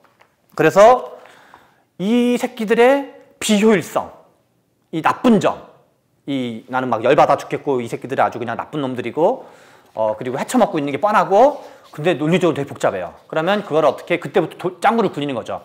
저 비효율성과 어떤 그 나쁜 의도, 그 다음에 행패 이런 거를 어떻게 데이터로 논증할 거냐라는 걸 짱구를 굴리기 시작하는 거예요. 그래서 논증한 방식이 뭐냐면 얘네들의 매년 순이익 자료를 받은 거예요. 그게 단기 순이익이에요. 그래서 제목만 그냥 쭉 읽어볼게요. 35페이지 상단을 읽어볼게요. 제목 예금보험공사의 가교저축은행 총 손실액 1299억 원. 박스에 거 읽어볼게요. 8대 가교 총 유지기간은 124개월이고 은행당 평균 17.75개월 운영했는데 단 하나의 은행도 단 한 번의 회계연도도 흑자를 기록한 적이 없다. 왜냐면 자기네들이 그냥 유지하는 거 자체 관심 있는 거니까. 가교저축은행의 적자분은 연평균 109억 원이었고 그러니까 총 손실액 1299억 원이나 같은 말을 그냥 다양한 버전으로 쓰는 거예요. 비효율성의 본질은 국유화된 저축은행이기 때문이다. 자기네들 이제 한 자리 해먹는 게 관심사였다는 거죠. 비효율성의 본질은 국유화된 저축은행이기 때문이고 통매각을 고집해가지고 예보의 안일한 대응이 국민 세금 1299억 원의 낭비를 초래했다. 이 자식들아. 해법은 통매각이 아니라 제발 좀 분할 매각을 하고 부분 매각을 실시해라. 그래서 이것도 좋고 저것도 좋을 수 있는지를 논쟁하는 방식이 아니라 의원님 말씀은 참 중요한 말씀이십니다만 한편 일장일단 있습니다. 논쟁이 되면 안 되는 거거든요. 한 방에 날려버려야 되는 거거든요. 한 방에 날리려면 한 방에 날릴 만한 논거를 만드는 게 이제 중요한 건데 그런 짱구를 굴리는 거죠. 그래서 다음 페이지를 한번 볼게요. 37페이지 상단으로 다시 가볼게요. 표만 볼게요. 걔네들의 반론은 크게 두 가지였어요. 하나는 헐값 매각을 하면 안 된다. 두 번째는 통매각을 해야지 분할 매각을 하면 다른 걸 또 찌끄레기 못 팔 수도 있다. 이런 거였었어요. 근데 일단 데이터를 먼저 보여주면 예스, 예나래, 예솔, 예한별, 예한솔, 예성, 예주, 예신나 합계를 냈고 얘네들의 설립 시기가 09년부터 유지기간을 보면은 예컨대 예스 같은 경우 43개월이면 12개월로 치면 48개월이면 4년이잖아요. 그래서 어지간한 저축은행보다 연도가 더 길어요. 이 수명이 신생저축은행보다도. 그러니까 안 팔고 그냥 계속 가지고 있는 거예요. 여론의 감시도 없고 뭐라고 어쩌고 기자들이 뭐 이렇게 어쩌고저쩌고 하면은 그냥 어쩌고저쩌고 대충 퉁치고 넘어가는 거죠. 그래서 이거는 이익잉여금인데 이 이익잉여금을 계산하기 위해서는 이제 아무튼 그걸 단기 순이익자를 다 받은 거죠. 그래서 더하기 빼기 같은 걸 다 합산해서 보니까 이렇게 나온 거니까 그래서 이 자식들 잘 걸렸다 해서 그러니까 일종의 기회비용을 입증한 거예요. 우리 이제 흔히 경제학에 쓰는 말로 의하면 니네가 팔았으면 1,300억 정도를 절약할 수 있었는데 니네가 유지하는 게 공짜가 아니라 1,300억 원의 비용을 들이면서 지금 니네가 안 팔고 있는 거다. 이 XX 새끼들아 라는 걸 담은 거고 그리고 이제 그래서 논거를 뒤집어 보면 이건 약간 논리 싸움도 이제 필요한 건데 예컨대 얘네가 그래서 얘네가 매각을 시도한 게 38페이지 그냥 제목만 볼게요. 크게 37페이지는 분할 매각 또는 부분 매각이 가능하다는 걸 입증하다는 걸 보여주는 이 지점들 현황이고요. 그러니까 지점들이 많이 포함되어 있다.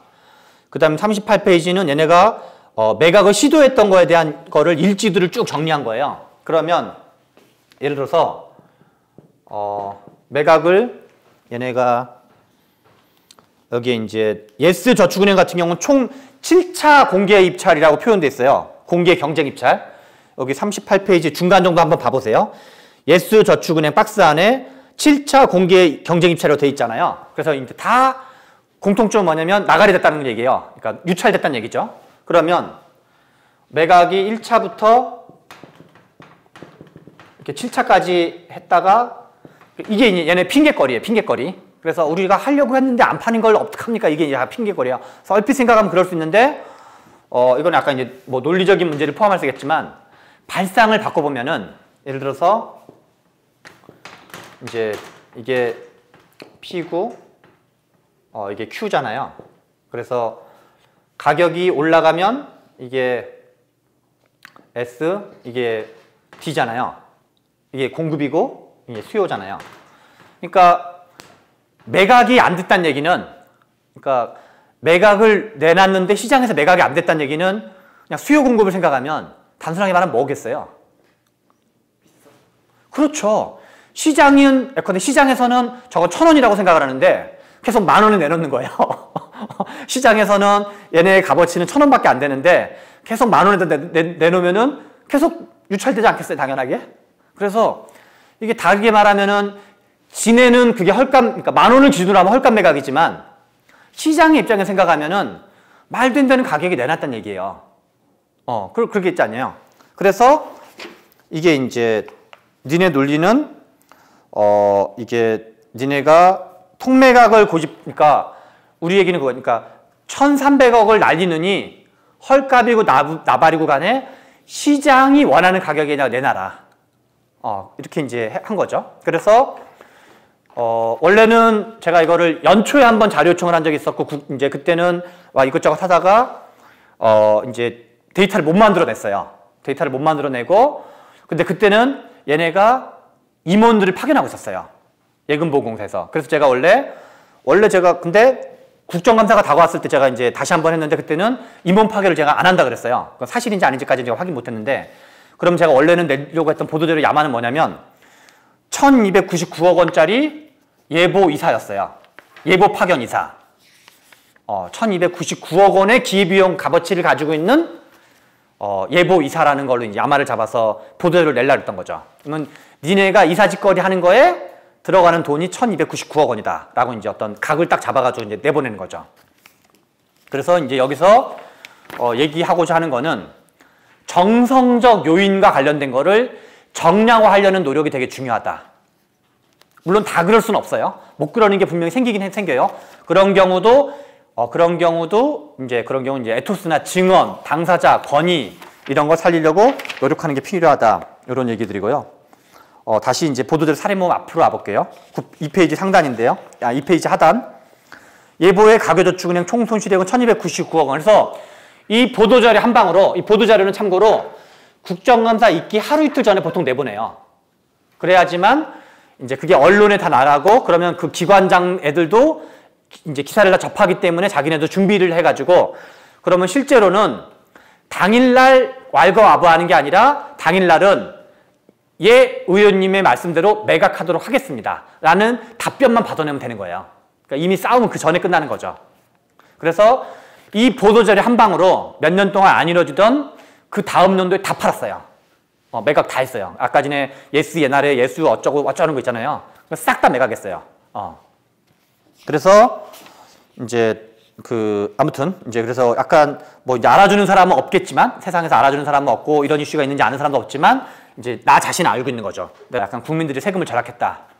제가 이 이슈를 접하면서 알게 된 게 진보는 전통적으로 공공성을 강화를 주장을 많이 하거든요. 근데 이게 공공성이 관피화랑 사실상 동의어구나라는 걸 알게 됐어요.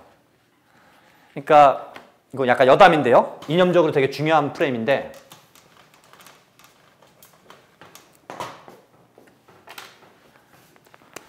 경제학 교과서의 거시경제학 교과서는 거시경제학 교과서의 기본 내용이 뭐냐면 케인즈주의자와 통화주의자가 논쟁하는 거예요. 거시경제학 교과서 전부가 다 그런 내용이에요.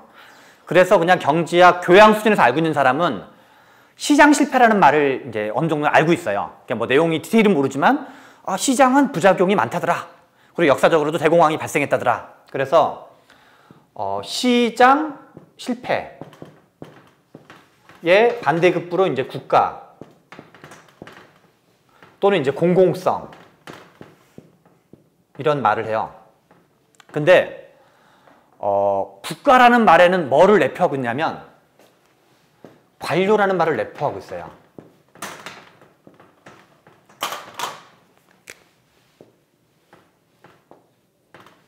그리고 엄밀하게 보면은 시장이란 말과 자본이라는 말은 일치하지 않아요. 그리고 그리고 공공성은 더더군다나 관료랑 일치하지 않아요. 그래서 예컨대 한때 진보는 한국 진보의 족보는 몇 가지 갈래가 있는데 그 중에 하나가 NLPD 족보거든요. NL이라는 족보는 내셔널 리버티 민족해방의 약자고 PD라는 족보는 피플 데모크러시 약자여서 민족해방과 민중민주주의 약자예요. 그럼 이제 우리 국회에 있는 운동권 출신들은 100명 중에 95명 이상은 NL 또는 PD 출신이었다고 봐도 뭐 무방해요. 또는 그 언저리에 있던 사람들이라 봐도 돼요. 근데 그러면은 NL과 PD의 이론적 공통점이 뭐냐면 NL은 북한식 모델을 대안으로 생각했던 사람들이고 실제로도 PD는 소련식 모델을 대안으로 생각했던 사람들이에요. 근데 북한과 소련의 공통점이 뭐냐면 공산주의 국가였다는 거예요. 그럼 공산주의 국가의 이론적 특징이 뭐냐면 상품시장 화폐를 가급적 폐지하려고 그랬고 상품시장 화폐를 가급적 폐지한 다음에 뭘 만들려고 했냐면 계획경제를 실시하려고 했어요. 그 다음에 소유는 국유화를 하려고 했어요. 그래서 국유화와 계획경제 그 다음에 상품시장 화폐는 안 좋은 거다가 NL과 PD의 어떤 이론적 어떤 베이스예요. 그래서 지금 그거를 자기가 공부해가지고 알았던 귀동량으로 알았던 선배들한테 세미나 공부하다가 말았던 느낌적 느낌으로 알았던 간에 그게 공통점이에요. 근데 그게 공산주의 족보의 이론이에요. NLPD 족보의 이론이에요. 근데 전 세계 진보에 또 다른 갈래가 있어요. 그게 뭐냐면 진보적 자유주의 갈래와 사회민주주의 갈래예요. 이 족보가 좀 달라요. 사회민주주의도 약간 이제 좌파 계열과 우파 계열이, 그러니까 약간 이제 어떤 급진 계열과 온건, 그러니까 점진적 버전의 사회민주주의와 어떤 이제 급진적 버전의 사회민주주의 갈래가 있을 수 있는데 핵심적 차이점은 뭐냐면 자유주의의 우호적인 사회민주주의가 있고 자유주의의 비판적인 사회민주주의가 있어요. 자유주의의 우호적인 사회민주주의 흐름은 뭐냐면 독점 또는 이 시장의 그러니까 우리가 시장, 자본, 독과점 이 말은 다 다른 개념들이에요. 그 다음에 경쟁. 시장은 어떤 게임의 룰 같은 거 얘기하는 거고 또는 어떤 그 무대를 얘기해요. 어떤 공간, 그라운드 성격이 있는 거고 경쟁은 이제 게임의 방식. 근데 그냥 여러분들이 이후에 그걸 염두에 두고 한마디로 하면은 독과점에 대한 NLPD에 대한 뭐냐면 그냥 국유화였어요. 그러니까 국가가 하자 그러니까. 왜냐면 그 말에는 뭐가 있냐면 국가는 민중의 통제를 받는다는 문제의식이 깔려있었던 거예요. 근데 실제로는 국가의 일반적인 관리자는 누구냐면 관료예요. 그래서 사회주의가 망한 거예요. 원래 이제 동독 사회주의가 그거를 옛날엔 이론적으로 뭐라 표현하냐면 전인민적 소유라고 표현했었어요. 지금 북한도 이제 그런 얘기하고 있는데 당시에 동독이 무너질 때 동독 국민들이 플랜카드를 들고 거리 시위를 했는데 제목이 뭐냐면 우리가 인민이다였어요. 니네가 인민적 소유 어쩌고저쩌고 맨날 뭐 이렇게 입만 열면 인민 어쩌고저쩌고 떠드는데 우리가 개혁 개방을 원한다. 이제 이 얘기인 거죠. 아무튼 그런 것처럼 그래서 이제 큰 틀로 한마디로 얘기를 하면 국가를 강화하는 거는 관료를 강화하는 거랑 거의 이퀄 관계다. 라고 생각하면 돼요. 그러면 얘는 얘 나름대로 문제가 있고, 그러니까 독과점에 대한 진보적 자유주의 또는 자유주의의 우호적인 사회민주주의 대안은 뭐냐면 경쟁 촉진이에요. 경쟁 촉진. 일종의, 그래서 이제 저는 이제 재벌에 대한 대안이 경쟁 촉진이라고 생각하는 거죠. 그런데 재벌에 대한 대안 자체가 경쟁 촉진이어서 마치 시장, 기업 경쟁을 보수의 권으로 넘기는 거는 진보가 멍청한 짓거리다. 그거는 시장, 기업 경쟁은 보수의 것이 아니라는 거죠. 특히나 우리나라 재벌은 독과점적 성격이 강하기 때문에 그래서 시장, 기업 경쟁은 이렇게 이쪽이 가지고 와야 되고, 그러면 진보의 갈래 중에서 왜 그동안 못 가지고 왔냐? NLPD가 진보의 다수파였기 때문에 그래요. 걔네들은 여기에 이제 이념적으로 이런저런 역사적 조건이 등등해서 의도했든 의도하지 않았던 오염도 있었기 때문에, 그리고 그 오염을 아직 다 탈색하지 못한 거죠. 그러면 우리가 다음 세대 버전의 진보, 한국의 새로운 현실에 맞는 진보를 만들려면 자유주의를 수용하는 진보, 그리고 이제 사회민주주의의 장점과 단점을 잘 융합하는 진보가 돼야 되는데, 그걸 경제학적으로 치면 제가 생각하기에는 경쟁 촉진 진보예요. 경제 쪽으로 보면. 그러면 이론적으로만 단순하게 생각하면 언제 시장은 장점이 있고, 그러니까 언제 시장은 장점이 있고 언제 시장은 단점이 있냐면 단순하게 생각하면 돼요. 과당 경쟁이 심각할 경우에는 시장은 단점이 있는 거고, 독과점이 심한 경우에는 시장은 긍정성이 더 많은 거예요. 그래서 그거는 그 나라의 경제 구조가 어떤지, 그 산업 구조가 어떤지 등등에 따라서 달라질 수 있다는 거죠. 예컨대 우리가 입시 경쟁이 있다. 그러면 이제 이것도 물론 여러 가지 복잡한 얘기가 있겠지만 입시 경쟁이 너무 과다하다. 그러면 뭔가 좀 보호해 주는 게 필요할 수 있고, 내지는 아까 편의점 같은 것도 과당 경쟁이 심각하다 그러면 뭔가 이제 과점 체제가 더 진보적일 수도 있고, 그래서 그건 이제 일장일단 개념으로 봐야 되지. 그리고 공공성 개념은 아까 전에 그 저축은행, 예보 저축은행을, 가계저축은행을 민영화라가 저희 주장인 거거든요. 한마디로 말하면 니네가 가지고 있지 마라, 팔아라. 이 얘기는 예금보험공사가 가지고 있는 가계저축은행을 민영화라는 말과 동의어요. 그러면 이거는 공공성에 기여하는 거예요? 아니면 공공성을 해치는 거예요? 어느 게 더 공공성이 같이 맞아요? 하영이 층은 어떻게 생각해요? 그렇죠. 그래서 공공성이라는 개념과 국가와 시장은 별개 개념이에요. 완전히. 시장이 공공적인 때가 있는 거고, 왜냐하면 공공적이라는 가치는 전체의 효율성 문제와 그 다음에 그 사회의 약자 집단, 이제 뭐 여러 가지 가질 수 있겠죠. 효율성의 가치와 우리가 말하는 정의의 가치, 약자와 연대라든 가치를 했을 때 그걸 종합적으로 판단을 생각을 해야 되는 거지. 뭐 공무원 월급 잔뜩 많이 주면 그게 공공적인 거예요? 공공적이지 않은 거예요? 하영희 씨는 어떻게 생각해요? 저도 공공적이지 않다고 생각해요. 그런 경우는 축소하는 게 더 바람직한 걸 수 있는 거거든요. 그래서 우리나라의 진보는 이건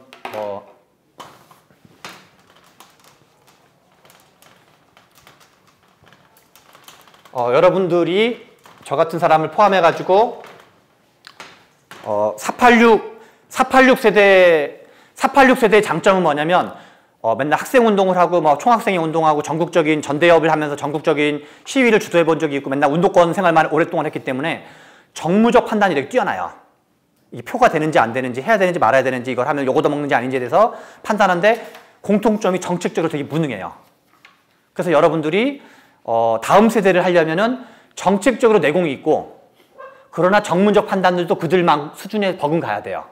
이제 그래야지만 그 사람들을 장강의 뒷물결을 만들어내서 장강의 앞물결을 밀어낼 수가 있는 건데, 이제 저는 이제 그런 문제의식 연장해서 한국은 저는 국가주의가 있었다고 생각을 해요. 이것도 이제 국가주의. 근데 우파 국가주의가 있었고 좌파 국가주의가 있었다고 생각을 해요. 우파 국가주의는 누구냐? 박정희예요. 박정희. 그리고 여기에 주도 세력은 누구냐? 실은 한나라당 족보가 이쪽 주도 세력이었다고 봐야 되는 거고, 그리고 여기에 DNA가 내재되어 있는 집단이 누구냐? 관료예요. 관료. 그 다음에 이제 여기는 우파 민간 주도, 그 다음에 좌파 민간 주도,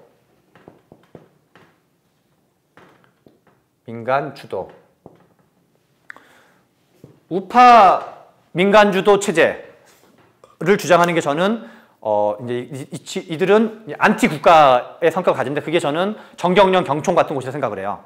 그래서 재벌의 이해관계는 국가랑 이쪽이랑 이해관계가 좀 다르다고 봐야죠. 근데 여기의 특징은 뭐냐면 자본의 힘이 더 강해지는, 그리고 또는 민간주도로 볼 수도 있고, 다르게 말하면 우파 자유주의예요. 또는 보수적 자유주의라고 저는 생각을 해요, 개인적으로. 여기는 내지는 좌파 자유주의 또는 자유주의, 진보적 자유주의 뭐 이거라고 표현할 수 있어요. 여기는 민간의 영역이 커지는 거를 강조하지만 여기의 특징은 자본의 힘을 견제하는 거에 관심이 있어요. 그러면 한마디로 말하면 저는 이제 3분법이라고 생각하는데, 국가, 시장, 시민사회론이에요. 국가의 핵심적인 실체가, 원래 정치학적으로 국가는 정치 더하기 관료예요. 정당이죠, 정당. 외국에는 정당 정치가 발달해 있으니까 관료를 견제하는 능력이 좀 더 뛰어난 거고, 미국이나 유럽은, 한국은 정당 정치가 개판이니까 이제 여러 가지, 그리고 우리나라는 역사적으로 행정부가 되게 비대하도록 돼 있거든요. 그때 삼권 분립 얘기도 했었지만, 미국이나 유럽은, 그러니까 미국은 삼권 분립이기 때문에 행정부는 입법권이 없어요. 트럼프는 법안을 발의할 수가 없어요. 공화당 국회의원을 통해서 법안을 발의해야 되거든요. 근데 전통적인 이게 이분법이었다면, 국가시장 이분법이었다면, 그래서 시장을 견제하려고 국가를 키워주니까 난 게 뭐냐면 관피아예요. 그리고 우리나라는 원래 관피아의 나라인 거예요, 그냥. 관피아들이 얘네를 지배했던 거거든요. 그게 관치경제, 관치금융, 관치교육, 뭐 등등등. 그 다음에 이제 노동 쪽 이슈로 가면 그게 직권중재 이슈 같은 것도 그런 거예요. 노사의 자율적인 거에 국가가 오만 가지 개입을 한 거죠. 근데 이제 저는 당사자들끼리 해결할 건 당사자들끼리 해결하라 그러고, 넓은 시민사회를 강화해야 된다. 시민사회를 강화하는 대표적인, 그러니까 시민 자체가 자본의 횡포에도 맞서 싸울 수 있고, 국가의 횡포, 관료의 횡포에 맞서 싸울 수 있도록 법과 제도가 지원해줘야 되는데, 그거의 모범적인 국가가 어디냐면 미국이에요, 미국. 미국의, 그리고 법으로 치면 뭐냐면 형법, 행정법으로 치면 강력한 민법이에요. 그리고 그걸 법안의 실제적인 내용이 뭐냐? 징벌적 배상제. 징벌적 배상제는 민법의 연장이에요. 자본의 횡포에 징벌적 배상제를 틀어서 맞서 싸우는 거예요. 그래서 미국에는 인권 변호사 없어요. 민병 같은 거 없어요. 징벌적 배상제로 돈을 벌려고 약자들을 도와주는 거예요. 유색인종도 도와주고, 내지는 노동자들도 도와주고, 뭐 이런 식으로 이제 등등등. 그래서 징벌적 배상제, 집단소송제, 그 다음에 자료요청권이 있거든요. 그러니까 국회 보좌관보다 더 강력한 자료요청이 가능해요. 그러니까 검사에 준하는, 그거를 디스커버리 제도라 그러는데, 증거 개시권이라고 하기도 하고, 뭐 그래서 참고로 징벌적 배상제와 배액배상제는 달라요. 배액배상제는 현재 우리나라에 도입되어 있는 제도는 징벌적 배상제로 얘기되고 있지만 징벌적 배상제가 아니에요. 징벌적 배상제는 이렇게 상한이 일단 없어요. 물론 실제로는 이제 바운더리가 작동하긴 하지만 우리나라에 도입되어 있는 거는 배액배상제인데 3배 배상하는 제도예요. 미국에는 이거는 그냥 연방으로 다 돼 있는 거고, 이제 그러니까 배액배상제는 미국의 연방 법률로 돼 있는 거고, 징벌적 배상제는 그 이제 주법으로 돼 있는 거예요. 주마다 하는 나라와 안 하는 주가 다르게 있는 거죠. 그래서 이제 우리나라는 징벌적 배상제는 실제로는 도입되어 있지 않은 거예요. 배액배상제가 몇 개만 지금 도입되어 있어요. 아무튼 그러면은 뭐가 좋아지냐면, 시민사회가, 그러니까 우리나라는 지금 강한 국가, 약한 시민사회, 약한 개인이거든요. 그러게 그것이 벌어졌던 사건이 최순실과 박근혜 국정농단 사건이에요. 그러니까 국가가 모든 걸 다 좌지우지하는 거예요. 그러니까 국가가 재벌들한테도 삥 뜯는 거고, 그리고 개인들은 뭐 당연히 말도 안 된 거죠. 그러려면, 그래서 그동안 NLPD적 접근은 얘네들이 자본이 힘이 세니까 관료를 힘이 세우자. 관료와 국가. 근데 이건 결국 국가사회주의였던 거고, 그런 사회가 망한 건 입증된 거고, 저는 세월호 사건의 진짜 본질은 관피아 문제였다 생각을 하고, 관피아는 누가 키웠냐? 우파 국가주의자와 좌파 국가주의자가 관피아 육성 정책을 계속 핀 거예요. 30년 동안. 라고 저는 생각을 해요. 그래서 저는 그 4월 16일 날 그 어린 학생들의 죽음에는 이런 문제가 저는 맞물려 있었다 생각을 해요. 아무튼 이제 그런 거. 그래서 여기 이제 예금보험공사 가계저축은행 이슈를 제가 하면서 아, 내가 잘못 알고 있었구나. 나는 한국 사회를 신자유주의라고 생각했는데 신자유주의는 개뿔. 신자유주의란 말을 제일 그런 담론을 가지고 잘 먹고 잘 살았던 애들이 관료들이었겠구나. 이제 대기업에 있는 독점 산업에 종사하고 있는 독점 노동. 그게 현재 우리나라의 양대노총이고 공무노조도 다 마찬가지인 거죠. 물론 그들이 긍정적 기능이 전혀 없다는 얘기는 아니에요. 그러나 독과점 쪽에 있는 양대 집단, 하나는 재벌 노동, 또 하나는 공공부문 및 공무원 노동. 이쪽이 이제 대한민국에서 잘 먹고 잘 사는 건데 그들의 공통점은 독과점 분야에 종사하고 있는 노동이라는 거예요. 그리고 걔네들의 우두머리는 누구냐? 하나는 국가. 옛날 관표화를 쭉 이어지는. 그래서 이제 그런 걸로 다 잘 먹고 잘 살고 있다고 그래서 신자유주의 어쩌고저쩌고는 그냥 그네들 계급의 이해관계를 반영하는 이론 덩어리였던 거구나. 전체 우리 사회랑은 이제 전체 어떤 거랑 다른 거구나. 그래서 그들의 시다바리를 열심히 했던 거구나. 그러니까 그들이 이론의 소비자들이었던 거구나. 라는 걸 이제 이 이슈를 하면서 제가 알게 돼서 그런 문제의식이 연장을 했던 게 경쟁 촉진 3법 이슈였었어요. 내가 사회구조를 그동안 사회과학 공부한 게 헛짓거리 했던 거구나. 라는 생각을 이제 하게 됐던 하나의 계기였었는데요. 아무튼 그런 거고. 3페이지로 넘어갈게요. 보도자료 사례 모음. 3페이지는 프레임을 재구성하면 새로운 뉴스를 만들 수 있다. 상가 공실률 얘기는 지난번 했었죠. 그 얘기는 넘어가고 저축은행 사태 26조 6,711억 원 규모의 초대형 금융사고 53쪽을 잠깐 볼게요. 이게 제가 첫 해년도에 했었던 보도자료인데요. 이때는 언제냐면 시점이 2012년 10월 달이에요. 저축은행 사건이 2011년도에 터졌던 사건이어서 2011년 연말인가 2012년 연초인가 터졌던 사건이어서 어지간한 뉴스는 거의 다 나왔어요. 어지간한 다 뉴스를 나와가지고 일종의 이제 저가 한 거는 뭐냐면 일종의 이제 이 사건의 전모를 한번 집대성해보자 라는 문제의식인 거예요. 아까 이제 그 약간 사회과학적 발상적 비슷한 거죠. 그래서 이제 그 뒤에 54페이지를 한번 볼게요. 다음 페이지 넘어가서 54페이지에 그냥 이렇게 이 어떤 구성만 보는 걸로 할게요.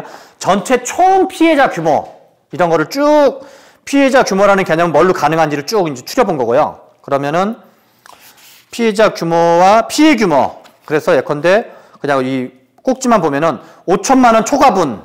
5천만 원 초과분은 돈을 돌려받지 못하는 거고 후순위 채권을 얘기하는 거예요. 나중에 돌려받는 채권.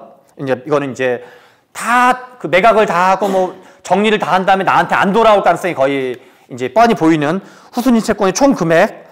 그다음에 예금보험공사가 투입됐던 총 비용. 그다음에 앞으로 예금보험공사가 투입될 걸로 예상되는 비용. 이런 거를 다 짬뽕한 거예요. 그래서 이런 걸 만들어 가지고 이제 금액이 얼마다. 근데 제가 이때까지는 잘 몰랐는데 만약에 그래서 이것도 보도자료가 비중 있게 나갔어요. 왜냐면 이런 프레임을 가지고 이제 하는 경우가 없었는데 만약에 이 똑같은 자료를 국회 입법조사처를 통해서 했다라면 뉴스가 더 크게 나갈 수 있었겠죠. 똑같은 자료를. 어차피 내가 그냥 하는 건데 입법조사처나 예산정책처랑 조인트를 해가지고 같이 이제 해가지고 민병두 의원실이 국회 예산정책도 또는 입법조사처에 조사해서 한 자료에 의하면 저축은행 총 피해규는 얼마다 하면은 그걸 이제 단독을 주면은 일면 같은 데도 나갈 수 있는 거고 일면 또는 이제 어떤 그 해당 지면, 경제면 또는 사회면에 탑으로 나갈 수 있는 거고 이제 그냥 했어도 상당 부분 나갈 수 있었겠죠. 이때는 아직도 이슈가 살아있던 시점이니까. 그래서 이제 이것도 이미 나와 있던 뉴스인데 프레임을 다시 하면 뉴스가 될 수 있다라는 것. 그런 정도로 염두에 두면 될 것 같고요. 그 다음에 56쪽은 일종의 이제 먹고 살기용 보도자료 같은 건데요. 문제점은 없는데 이제 국정감사용 보도자료 중에는 그냥 이렇게 데이터만 내보내면 그냥 뉴스가 되는 경우가 많아요. 그게 이제 56쪽이 대표적인 거였는데 재벌들 중에서 재벌을 그룹별로 나눠가지고 불공정이 누가 더 많았는지를 그냥 데이터를 뽑는 거예요. 실천적인 실익은 아무것도 없어요. 근데 이제 언론은 좋아하는 방식인 거죠. 56페이지를 한번 가볼게요. 그러려면 어떻게 개념을 설계해야 되는지에 대한 마인드는 필요해요. 그러니까 불공정 개념을 어떻게 설계할 건지. 그래서 그냥 네이밍을 만들어내는 거예요. 예컨대 지금 이 경우 같은 경우는 그냥 이 제목만 볼게요. 대기업 집단 그룹별 불공정 순위는 삼성은 몇 등. 제가 이 보도 자료가 상당히 섹시한 보도 자료였는데 의외로 기사가 덜 냈는데 아마 삼성자가 들어가서 기사가 덜 된 것 같아요, 제 생각엔. 불공정 횟수는 상위 그룹은 LS, GS, CJ. 불공정 강도는 상위 그룹은 SK, LS, 삼성. 이런 얘기고, 그 다음 페이지, 58페이지를 볼게요. 일종의 이제 순위라는 거를 매기려면 뭔가 기준이 있어야 되잖아요. 그런 거는 그냥 제가 만드는 거예요.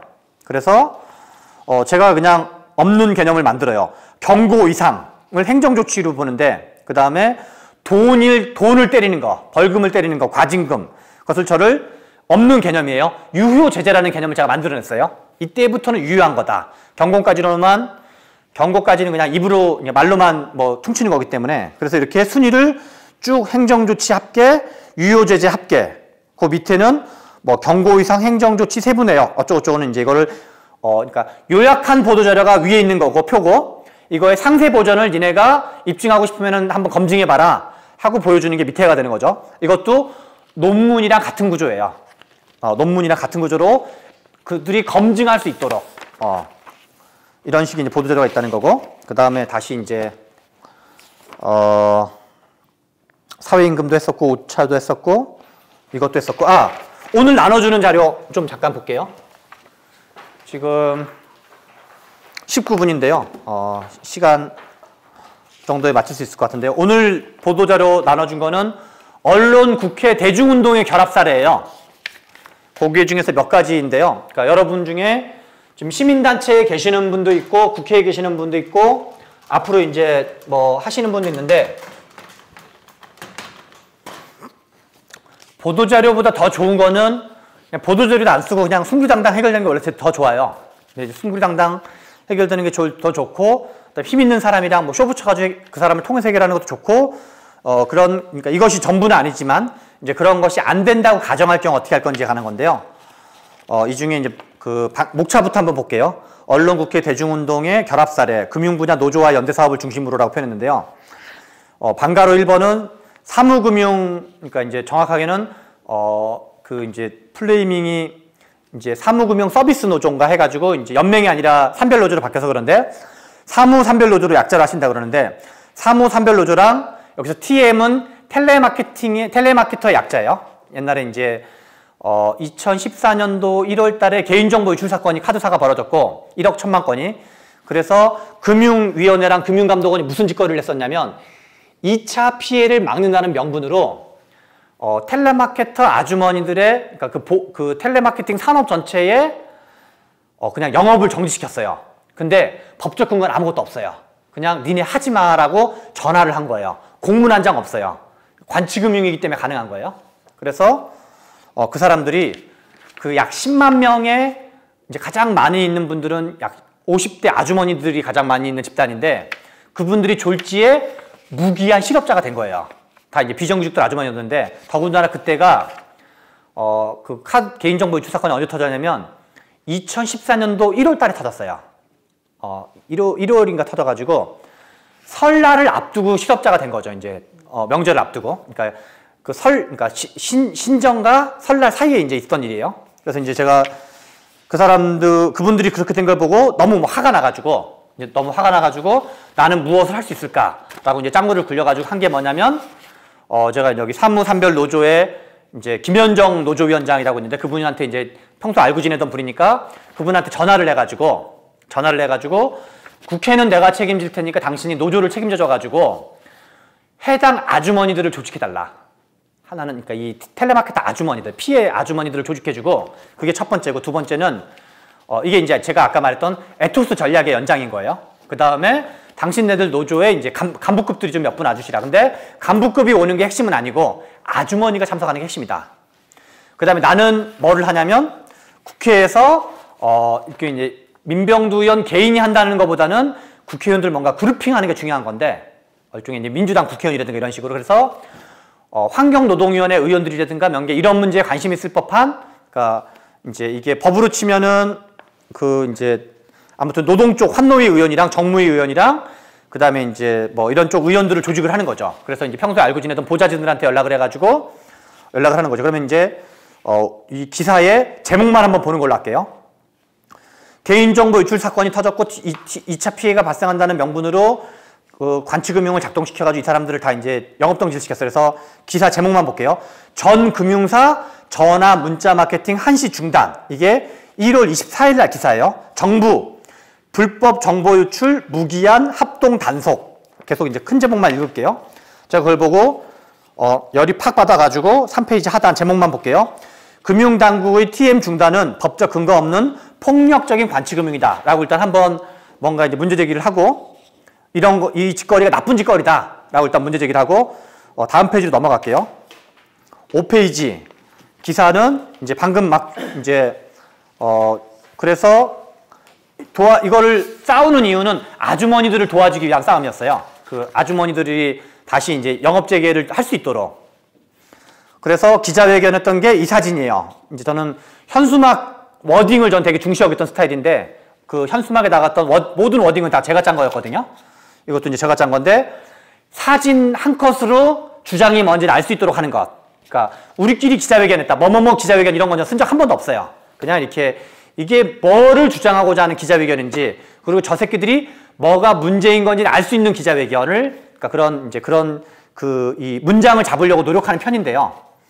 TM 중단은 법적 근거 없는 폭력적인 관치금융이다. 부제는 TM 비정규직 일자리를 빼앗은 금융당국의 졸속 행정 비판한다. 그래서 이제 어떤 관치금융, 폭력, 법적 근거 없다.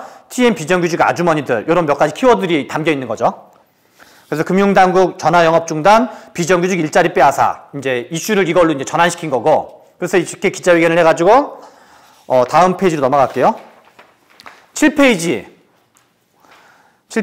기사 제목만 볼게요. 백기든 금융당국 TM 허용 배경은 2014년 2월 4일이에요. 그러니까 앞에 이 TM이 중단된 거는 1월 24일이었는데 그러니까 10일 동안 부지런히 이 기자회견을 조직하고 국회를 제가 조직하고 그러니까 누가 개고생을 한 거를 알아주진 않는다 하더라도 그거 이제 노조도 마찬가지고 저도 마찬가지인데 누군가가 약간 안 보이는 곳에서 개고생을 하면 약 10만 명의 이 아주머니들이 이제 복귀가 된 거죠.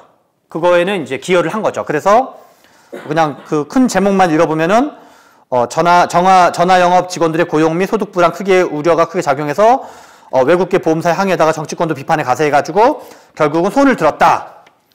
라고 한 게 이제 저 같은 경우는 이제 되게 이제 보람을 느끼는 거죠. 내가 이제 열심히 이제 어떤 이런저런 이슈 파이팅을 해가지고 이분들한테 도움이 됐구나. 방가로 2번을 볼게요. 그러니까 다시 1페이지로 돌아와서 언론국회 대중운동의 결합 사례. 방가로 2번 IBK 투자증권 노동조합 민병두 의원실의 결합 사례예요. IBK 투자증권 노동조합은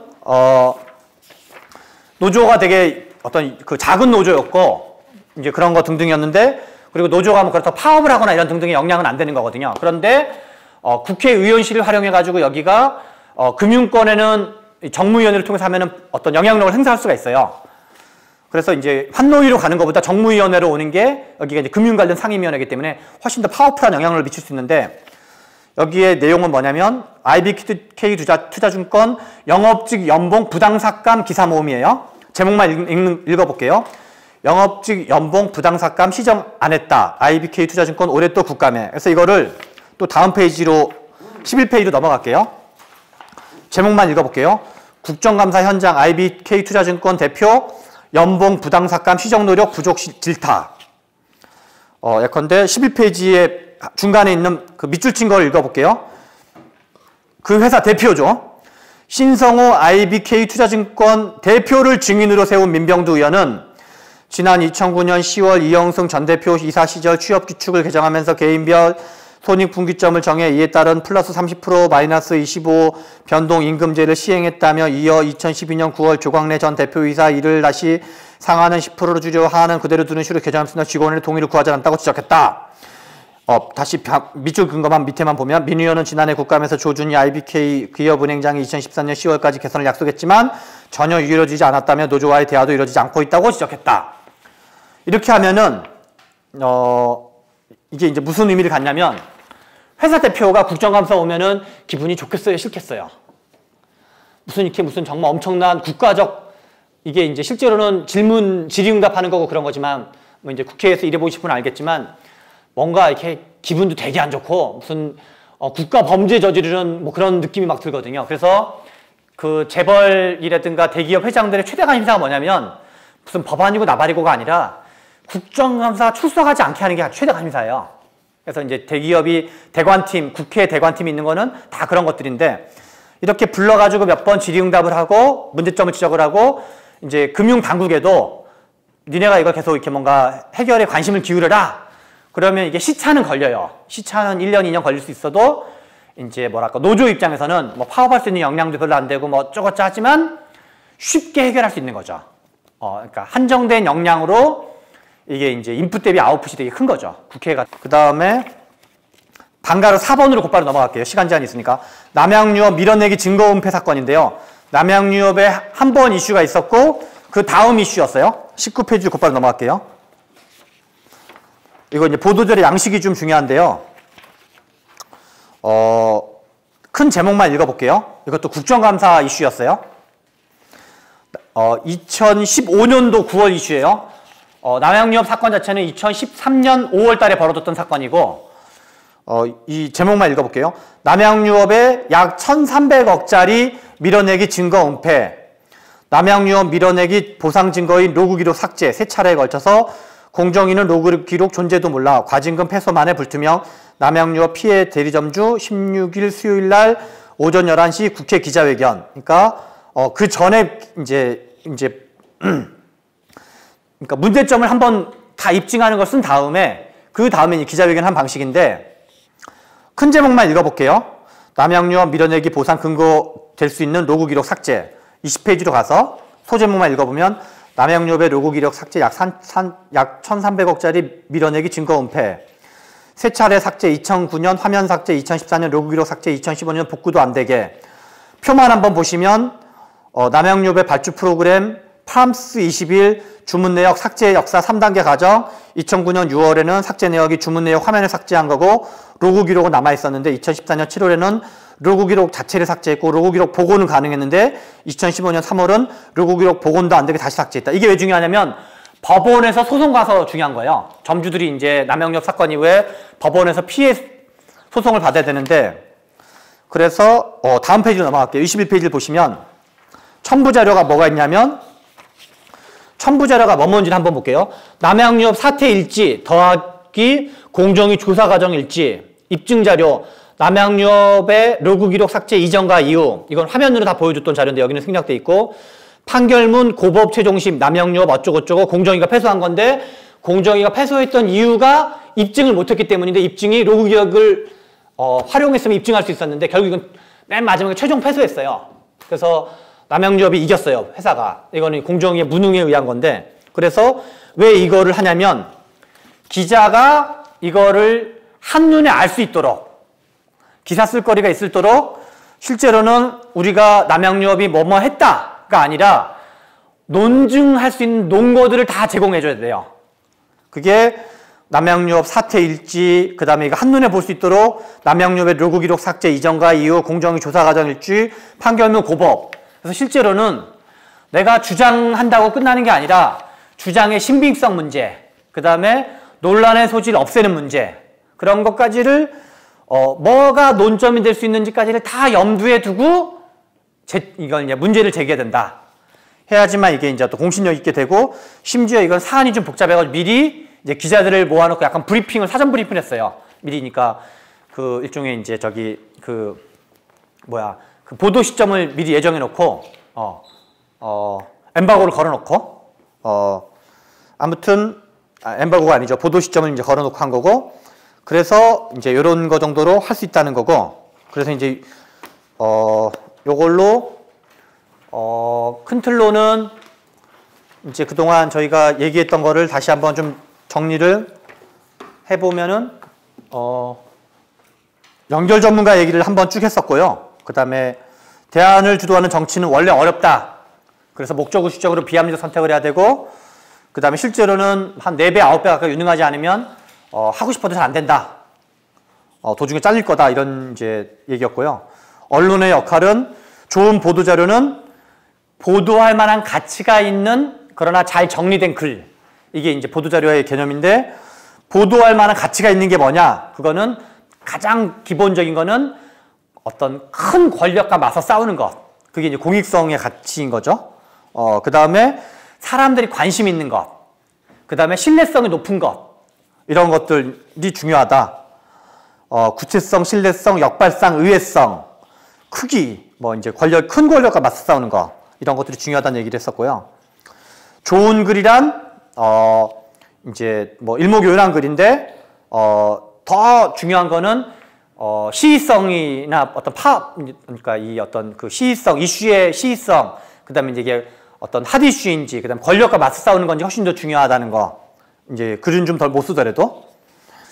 그 다음에 이제 보도자료는 논문 쓰기와 동일한 구조이다. 이런 얘기를 했었고요. 그래서 보도자료 작성자는 실제로는 기자와 경쟁해야 된다는 거 얘기를 했고, 기자의 라이프 사이클 및 기자는 어떤 제약 조건 하에서 있는지, 기자의 경쟁 환경은 뭔지, 기자는 뭐에 관심 있는지, 그거를 알아서 기자에게 관심 있을 만한 걸 제공해야 되고, 그걸 비유하면 뭐냐면 뭔가 내가 연애를 하려고 그러는 상대방이 꽃을 좋아하는지 책을 좋아하는지 알아야지, 책을 좋아하는 사람한테 꽃을 선물하거나 꽃을 좋아하는 사람한테 책을 선물하면 연애가 잘 안 될 거 아니에요. 그런 것처럼 상대방이 좋아할 만한 걸 해야 되는데, 이제 그런 거는 결국 이제 보도할 만한 가치가 있는, 그래서 중요한 거는 출입처가 어떤지를 잘 파악을 해야 되고, 그 다음에 이제 기사거리는 총알이기 때문에 잘 이슈를 드리블 하려고 그러면 총알들을 잘 관리를 하면서 써먹어야 되고, 그 다음에 이제 언론은 다 이제 언론사별 이념적 스펙트럼이 있기 때문에 그런 것도 활용하면서 활용을 해야 되고, 그 다음에 언론사는 이제 단독을 좋아하기 때문에 내가 이게 이제 좀 어떤 볼륨을 키우고 싶다. 그러면 단독을 가급적으로 이제 주는 것도 생각을 해봐야 되고, 그 다음에 이제 기자들도 사안을 잘 모르는 경우가 훨씬 더 많다는 거고, 그 다음에 이제 시간은 기자들은 하나는 아침 8시 즈음이랑 또 하나는 낮 2시경에 이제 종이신문을 기준으로 하기 때문에 그 전에 다 내야 된다는 거고, 그런 것 등등등을 활용해야 된다. 이런 얘기 했습니다. 그 다음에 이제 국회의원은 넘어가고 28등의 기본 원리는 에토스, 파토스, 로고스가 가장 중요하다. 그래서 이슈의 흐름을 쭉 보려고 계속 노력하는 게 필요하고, 그 다음에 데이터를 탑재하려고 노력하는 게 필요하다.